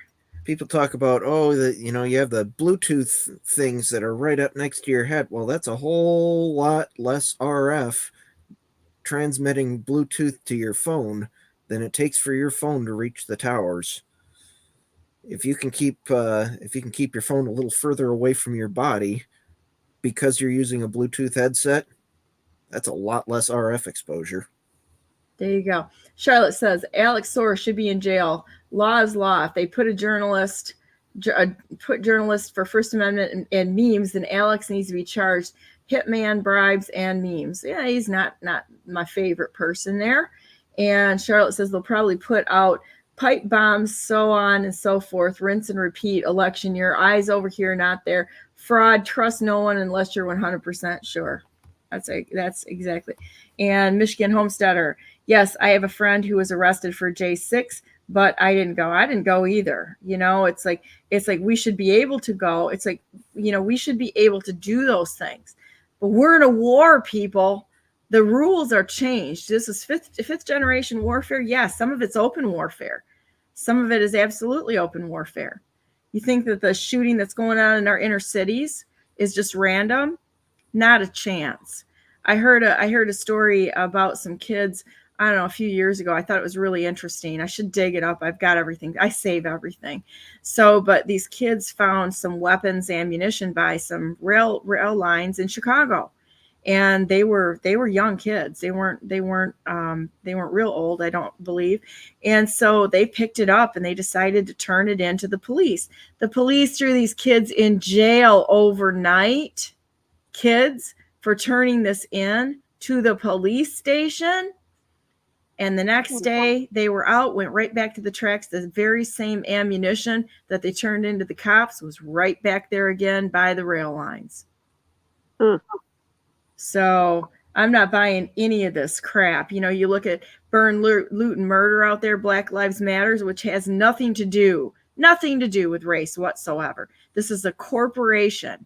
It's a corporation. This is not a grassroots. This is a sham. And anybody that buys into it is once again makes that under a 70 IQ class. And you look into the shops that were looted and burned, and a lot of them were Black owned. Yep. You want to talk about something counterproductive. That is absolutely counterproductive to even their stated purpose. Well, the color revolution dictates that it's privileged white kids that go to college in the indoctrination camps that were probably some of the main actors in that, mixed in, to create the problems on the ground. It's color revolution, and color doesn't mean race. And so it's same thing that they were doing in the Bolshevik Revolution, same thing they did with the brown shirts in World War II. The playbook's the same. You've got stupid kids that have grown up as privileged, and mommy and daddy telling them, trying to give them everything, so they're spoiled, and they go out there in their little snowflake gloriosity and decide that they are going to be the saviors of the world. So, and they're not. They jump onto anything that promises that they're going to right all the injustices in the world, whether they're real or imagined. Homesteader. Donna, did you see the notice by Chuck Grassley? I did not. Where do I look? Yeah, you talk about saving stuff off too. Amen. Make sure that is a great thing to do. Save stuff off, because online, so much stuff gets disappeared over time. There was one recently that I was trying to look up that back, I think it was around 2003. It was right when they were getting the airports switched over to the backscatter X-ray machines. It was really, really well known in the tech community that entire purchasing process was incredibly corrupt. And there was a fair amount of people writing the rules, basically, then leaving their jobs with the government and going to work for private corporations to then fulfill the contract bids that they themselves wrote. And I've tried to find that in recent years, the actual evidence of that, because it was pretty widespread and available at the time. Man, you can't find any of that online anymore. So save stuff off. So it looks like Chuck Grassley was in the hospital in Iowa, which is actually where we were for hubby there, with an infection. Let's see what it says here. I did not see the notice. I'm looking for it. There's 9 days, 8 days ago and such. So he was in Iowa with something going on there too. Treatment for an unspecified infection, the officer said. Fake Fox News. Let's see, we got Fox Fake News. Let's see what it says here. We got it. Thank you, John, for contributing here. I'll just put it up on my Telegram channel in a minute. Let's see what it says. Okay. Shadow of Ezra. Let me see here. I'll throw it up on my Telegram. You know, the easiest way for me to do this is just to get it on my Telegram channel, quite honestly. And we shall share. This is what you do when you have no staff. I'm staff. Here we go. So Senator Chuck Grassley sends letter to DHS and FBI demanding action to find children placed by HHS and ORR after discovering what he says is new evidence of suspected trafficking of migrant children. Can I say big duh to this? But I'm glad he put it out there, but dear God Almighty, this could have come out a couple of years ago. My office is working diligently with whistleblowers to identify as many missing children as possible in hopes they could be found and saved. I expect the cooperation of DHS as well as the full cooperation of HSI, FBI, HHS, and NGOs involved in this critical mission. Grassley's letter summarizes several cases of potential human trafficking and vetting failures. Where are the missing children?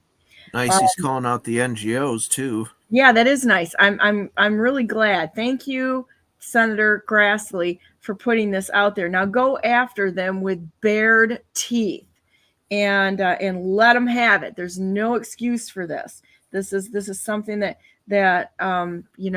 needed to be handled. Like all of us digital warriors out there knew this crap was going on. Like how many years ago? I mean, but I'm glad it's happening. Get it to the mainstream. This is the other thing is that you look at how poorly the parties are run. It's so hard for people to come to terms with this kind of evil. It is beyond our ability to comprehend that this is going on. And there's a pipeline. The pipeline's going right straight through Michigan to that international port over there in Detroit and the islands that are around Michigan. They can make these people disappear so quickly it's not even funny.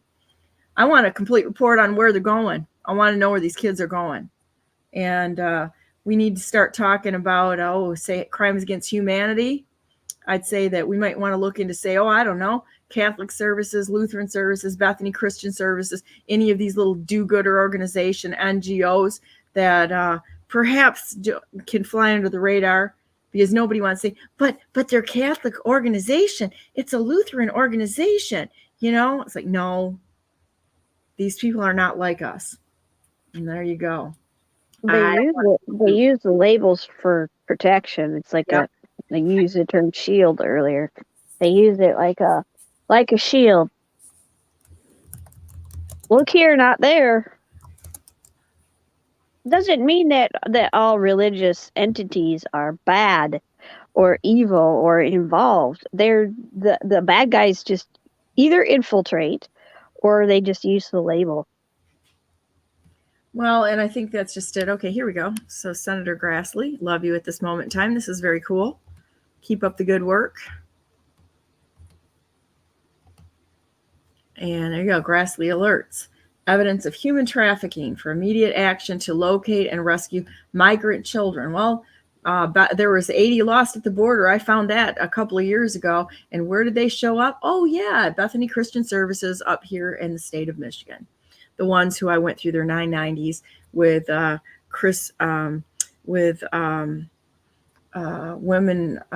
women fighting for America.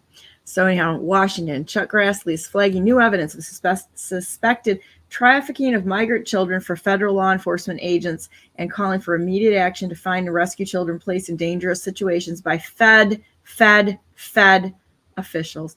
Grassley's referral of law enforcement action is based on review of legally protected whistleblower disclosures, including Health and Human Services, probably Tara Rhodes. I was just going to say, it's time. I think it's time that you get some of those people that I met at the conference on the show to talk about these things. Yeah, friends of Mary Flynn and what they're doing.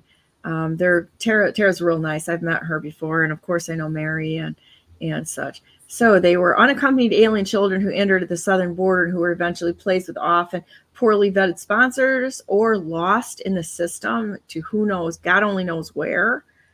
And so here is his.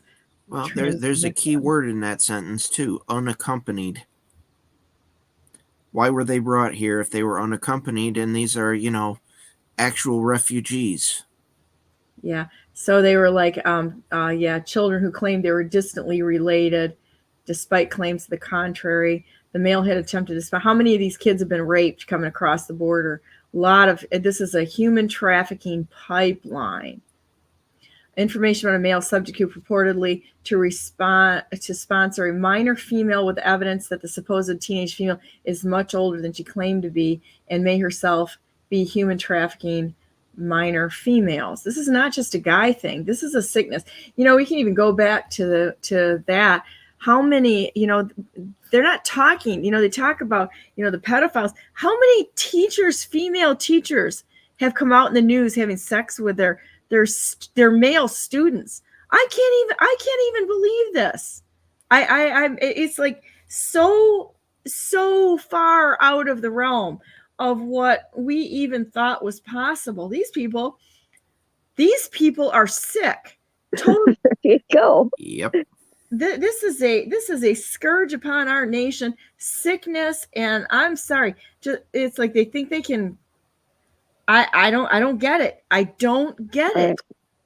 But I suppose predators go in to places where kids are. Yep. Moms and dads, keep your dang kids home. Yep. Keep them home until we get this thing figured out. There's no way. But of course, I didn't put my kids in school. I homeschooled my kids because I was done with it back then. I'm like, this is nutty. Totally nutty. So anyhow.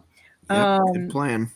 Did anyone watch Governor Whitnut's State of Address night? She was just blowing smoke. Michigan is in trouble. World Economic Forum in Detroit is only one in America.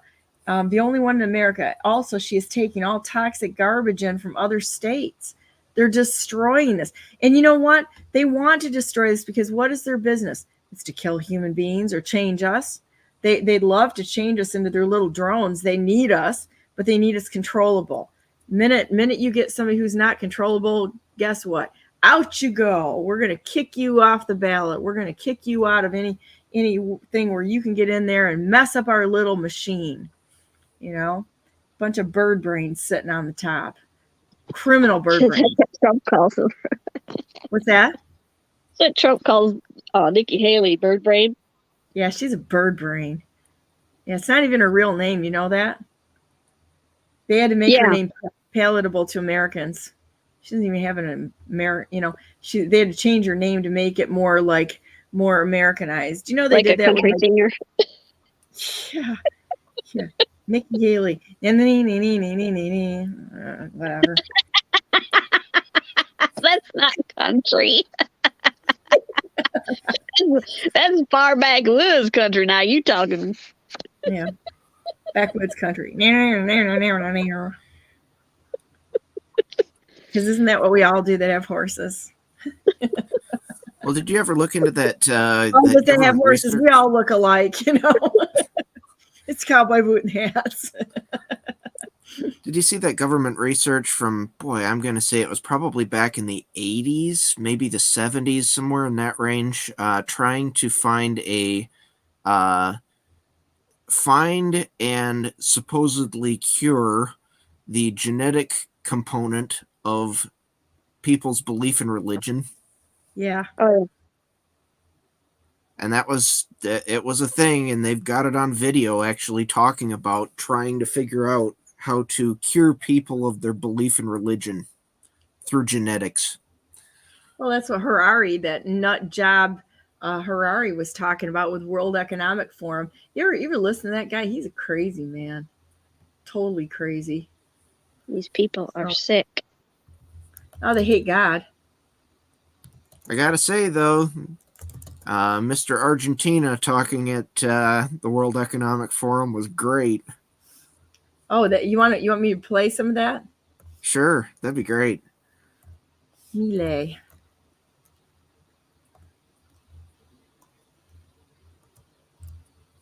That guy has done some amazing things. Yeah, you know what? I think that this is a great thing because, quite honestly, it's like everybody that's doing something has got like his wild hair. This guy's got the greatest hair. I think he's awesome. You know, it's like I guess if I ever got into office, it'd be great because I look like a long-haired cat that's severely licked by its mother most of the time. Savage cowlicks. I could do an afro easy. Oh, can you? How many minutes? Here's the live address. Yeah, you'd be able to do that, wouldn't you? My hair is terrible. So let's see. Depends on the weather to some degree, I guess. How many minutes was his speech? I'm trying to find. It was really long, but even if you watch the first few minutes of it, you can pretty much get the gist of it, of basically him telling everybody that at the World Economic Forum that the World Economic Forum is pretty much the root of all evil. Okay, let's see what we got here. It's going to be the prostate thing first because they always have to put on, some sort of I'm here in the streets of San Francisco to report on a controversial new trend that I believe will change America. Oh, no. Good afternoon. Thank you very much. Today, I'm here to tell you that the Western world is in danger. And it is in danger because those who are supposed to have to defend the values of the West are co-opted by a vision of the world that inexorably leads to socialism and thereby to poverty. Unfortunately, in recent decades, motivated by some well-meaning individuals willing to help others, and others motivated by the wish to belong to a privileged caste, the main leaders of the Western world have abandoned the model of freedom for different versions of what we call collectivism.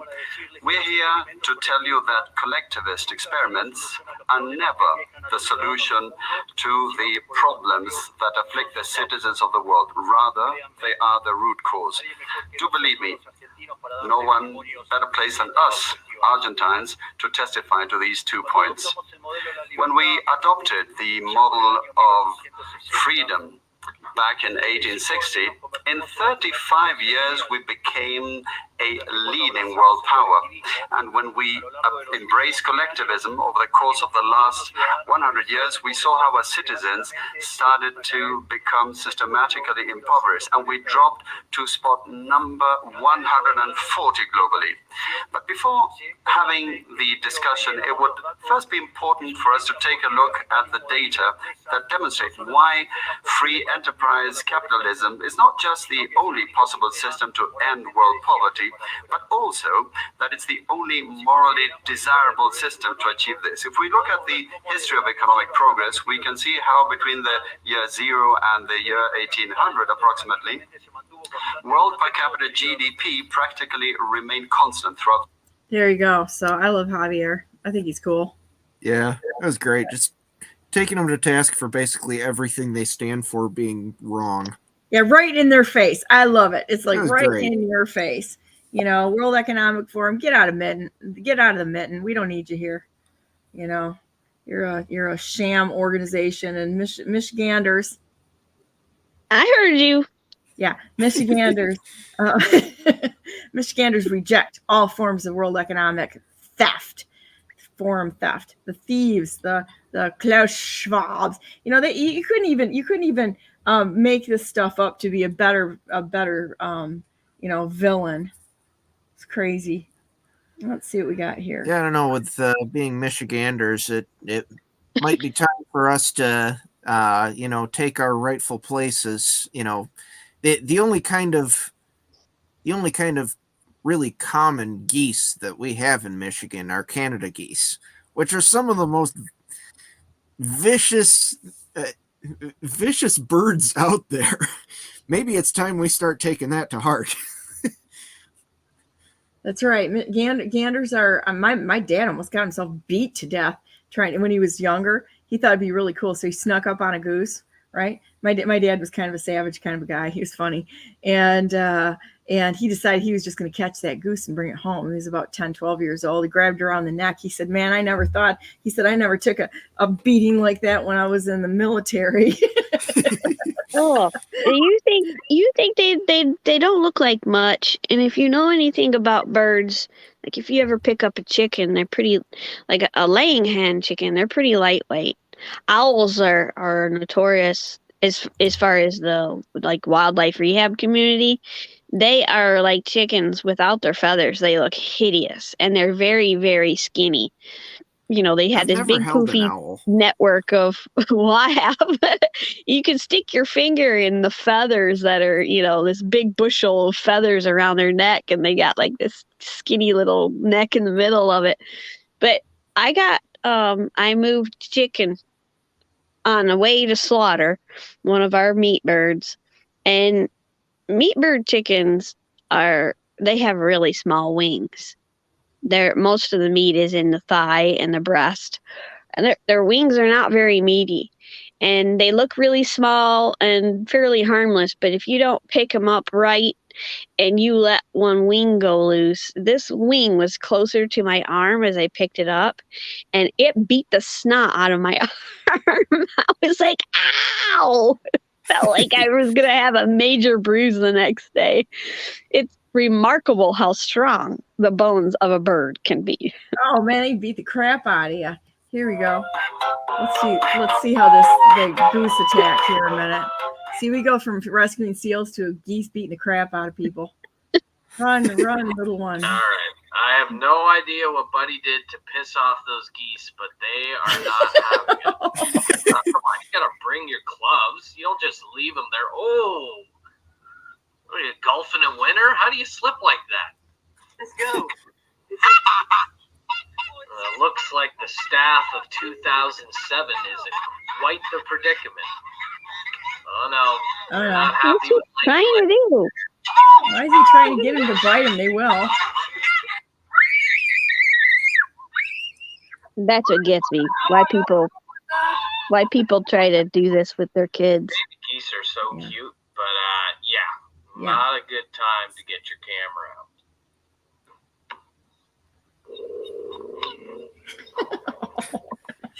I've gotten attacked by a red-winged blackbird before. Beautiful sounds of geese. Those things can be vicious too. Vladimir, I thought I told you this. I said no more cat food. I want goose food. Goose food. I don't know why you always insist on buying the cheaper products. You know that a Russian goose is more angry than a regular goose. It's funny. And that's when I said, "Oh, get him out of here!" Okay, Tony, I'm going to have to call you back. I'm being attacked by pterodactyls here. Uh-oh. Oh, that's disgusting.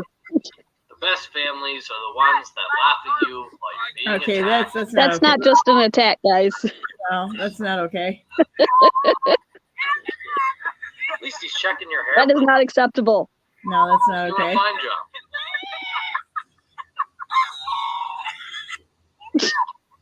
Don't do it. It's trouble. Hello to you too. Well, I like food.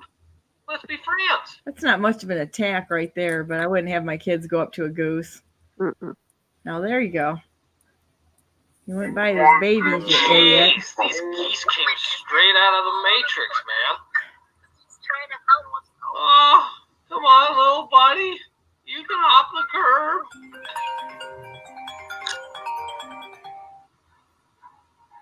Trying to help him, but Yep, I feel you, bud. Mornings suck. There you go, guys. Man, who's the little jumping man on our side of the road? I think one of the scariest ones was a great blue heron that I had to catch. It got attacked by dogs, and it was in some brush, because the beak on that thing is a This spear. goose right here definitely Yeah, those wanted things are to run. enormous too. They don't look like it until you see them Please, can I flying. pet you? Mm-hmm. No, I don't Yeah, try She's to. asking for trouble. Oh. And here we have someone praying to the geese gods for her safe passage. Yeah, right. Kind of crazy. These aren't much of a goose attack, if you ask me. I've seen worse. Yeah, some of those look like pet geese. Yeah, they're just playing with them. Mm-hmm. Oh, well. I think the worst bird attack I ever had was while I worked in a rehab. I just got there, and the boss was going overseas that weekend. And she's like, you got to clean the cat cages, and you got to clean the barn owl cages. The barn owls used to be outside. These are permanent residents because they're both permanently injured. And they kept getting parasites outdoors, so they decided to keep them inside these cages. They have like a net across the front of the cages, the wood. And they knew I was new, and they knew I was a little intimidated. So the one they called Wild Man came at me every day. Every time he'd always try to surprise me. I was just like passing by, minding my own business, and he would throw his body at that net and scream. And then he would go back to his perch, and he'd sway side by side with his net going up and down. And at the same time, he'd clack his beak, and his tongue would come out sideways on either side of his mouth. And sometimes he would scream when he attacked. And he was only like 3-4 pounds, probably more like 3 pounds of a bird, not very big. Well, after a while of cleaning the cage, because it took me a while of learning how to do that repeatedly over the summer. The first time I had these gloves on and I was trembling. I had so much adrenaline because he was scaring me so good. But after a while, I was like, you don't scare me. And he stopped doing that to me, but he still did it to all the other new people. Well, his partner next door was named Sweetie. She had an amputated wing on one side, so she was off balance. But she didn't want any trouble with me. She never was aggressive. And I had a parakeet when I was a kid, so I decided in order to clean the cage, you have to take the bird out, put them in a transport box and clean cage, and then I would just put the box up to the cage and let them hop out on their own rather than handle them. I decided I'm going to open her cage, and instead of grabbing her feet, I'm going to give her a chance to come with me because she already knows what I've done with him. She's seen the whole process. She knows the routine. So I put my hand underneath her chest and kind of pressed upward like you do for a parrot. And she stepped up on my hand, and her eyes were looking at me like, what is this? I was like, yeah, let's do it. And she's perched on my hand, and I brought her out, and I set her in, and she took a step back into her box, and she's looking at me like, I can't believe it. I was like, yeah, I don't have to grab you every day. So I started doing that with her, and then I wrote it in my book of notes for the next people. You don't have to grab her and make it a really unpleasant experience. Him, on the other hand, and he did, I transported him to the fair, where we had a cage at the fair where people could see a few of our wild animals there. And I had to catch him out of it, which meant I had to stand in the cage. It was a bigger one. And he was just flying around. He scratched me on the neck with a talon. So I got taloned by an owl, but it was an accidental attack. He didn't actually attack me. He just was like more about intimidating and having power over somebody than anything else. But he was scary. And great horned owls are really scary because they stare right through you. Like, I will kill and eat you and kill your children. That's the look that they give you. But barn owls to me were much scarier. That's a fun story. That is a fun story. So let's see. I really think from Charlotte, I really think we have a Trump Tucker 2024. Just a feeling, Tucker in Canada. He says no to VP, but I don't know, guys. Tucker has the freedom fire going on.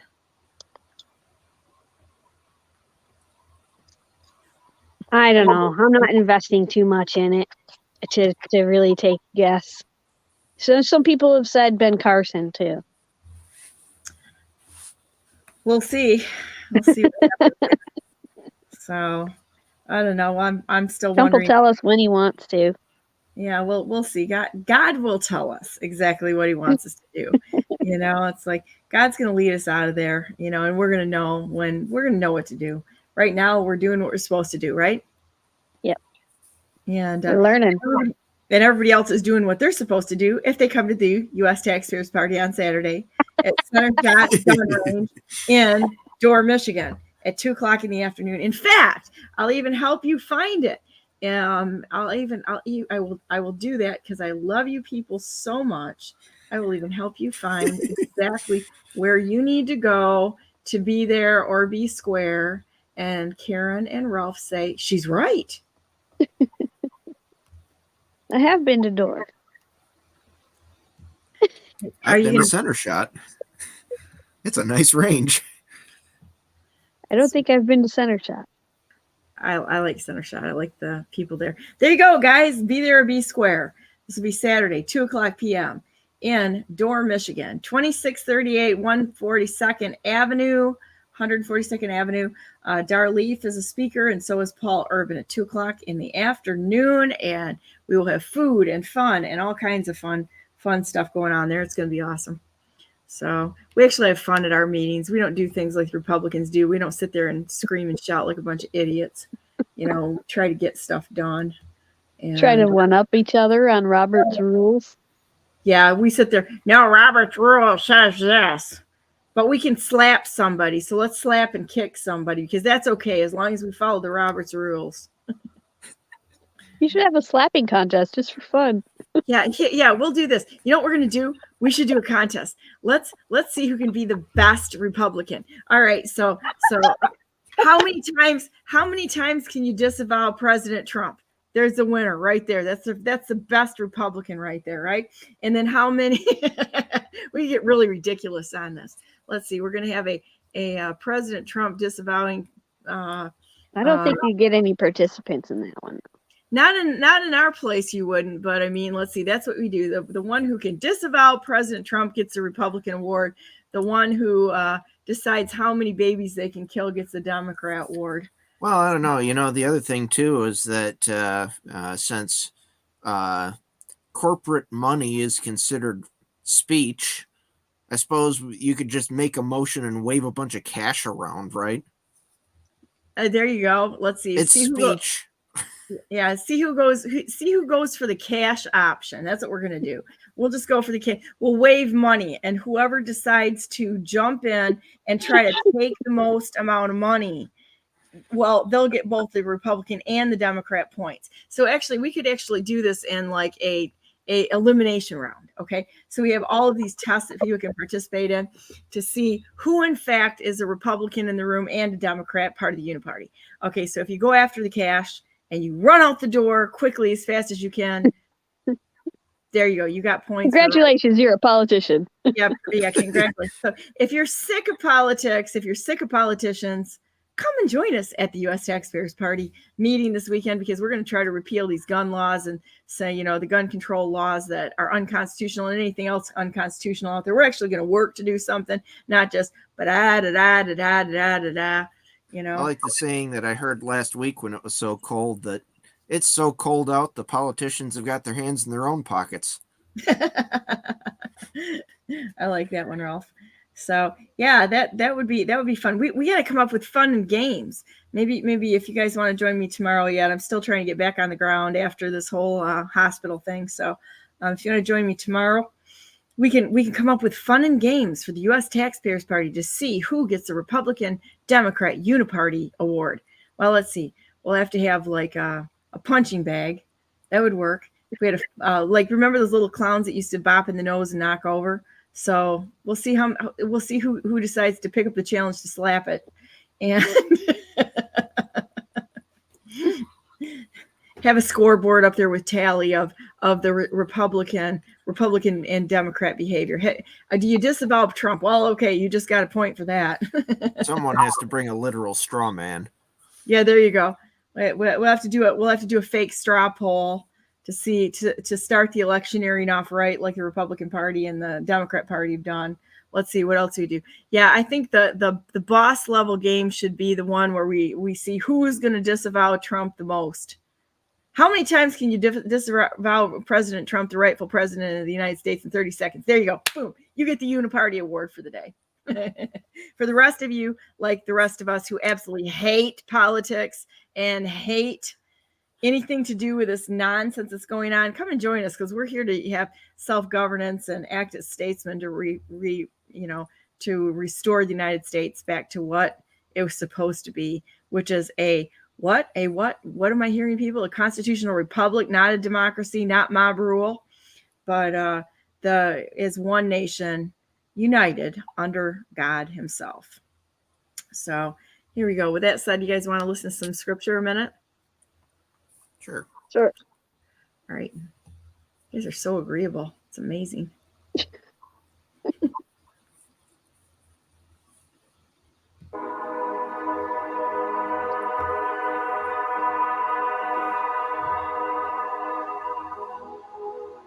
Psalm 27, verse 1. The Lord is my light and my salvation. Whom shall I fear? The Lord is the stronghold of my life. Of whom shall I be afraid?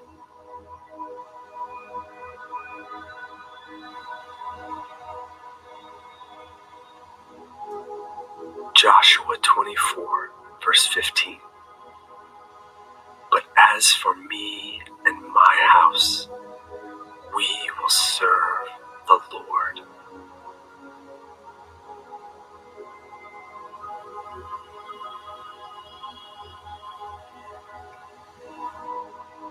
Proverbs 24, 3 through 4.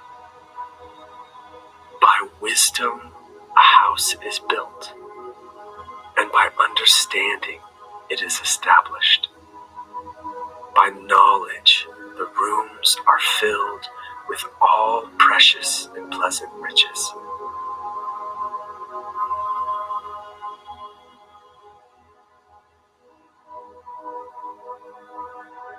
Psalm 34, 7 through 8. The angel of the Lord encamps around those who fear him and delivers them. Oh, taste and see that the Lord is good. Blessed is the man who takes refuge in him.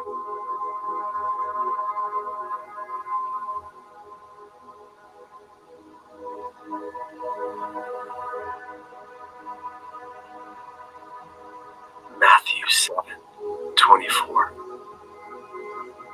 Everyone then who hears these words of mine and does them will be like a wise man who built his house on the rock.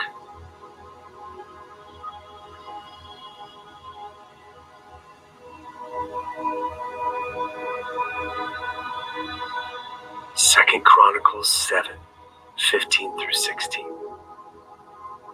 Now my eyes will be open and my ears attentive to the prayer that is made in this place. For now I have chosen and consecrated this house, that my name may be there forever. My eyes and my heart will be there for all time.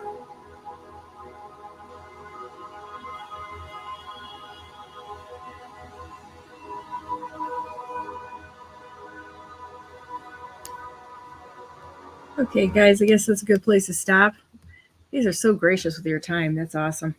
So how about any last words here, and then we can go into prayers and then head into our day. Sounds good. I think it's a time of great learning. We need to show grace and kindness to one another. Recognize that there are people in a different place in their learning journey than the rest of us. I've been saying, try not to mock others that are catching up. It's okay. They'll get there if they want to. And if they don't, well, let them go. Move on. Do the right thing. Rise above it. I yield. Ralph, you good? Yep. All right. Well, we might just be back at this again tomorrow. So, dear Heavenly Father, thank you so much for Ralph and for Karen and for everybody out there. Let them know that you're with them.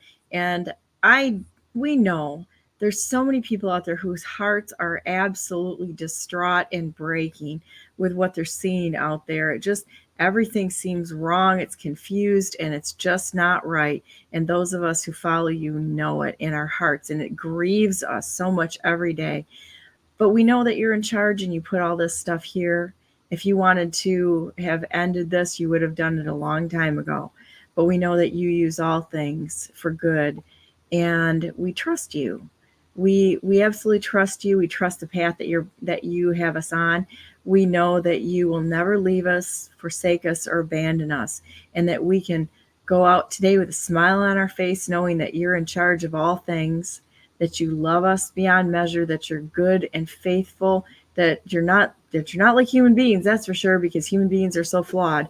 And so instead of looking at the human beings around us, we're going to look at the policies and procedures and say, yeah, this doesn't seem exactly right. This is kind of wrong. And then keep our eyes on you as the standard, the only standard, the one, the perfect, the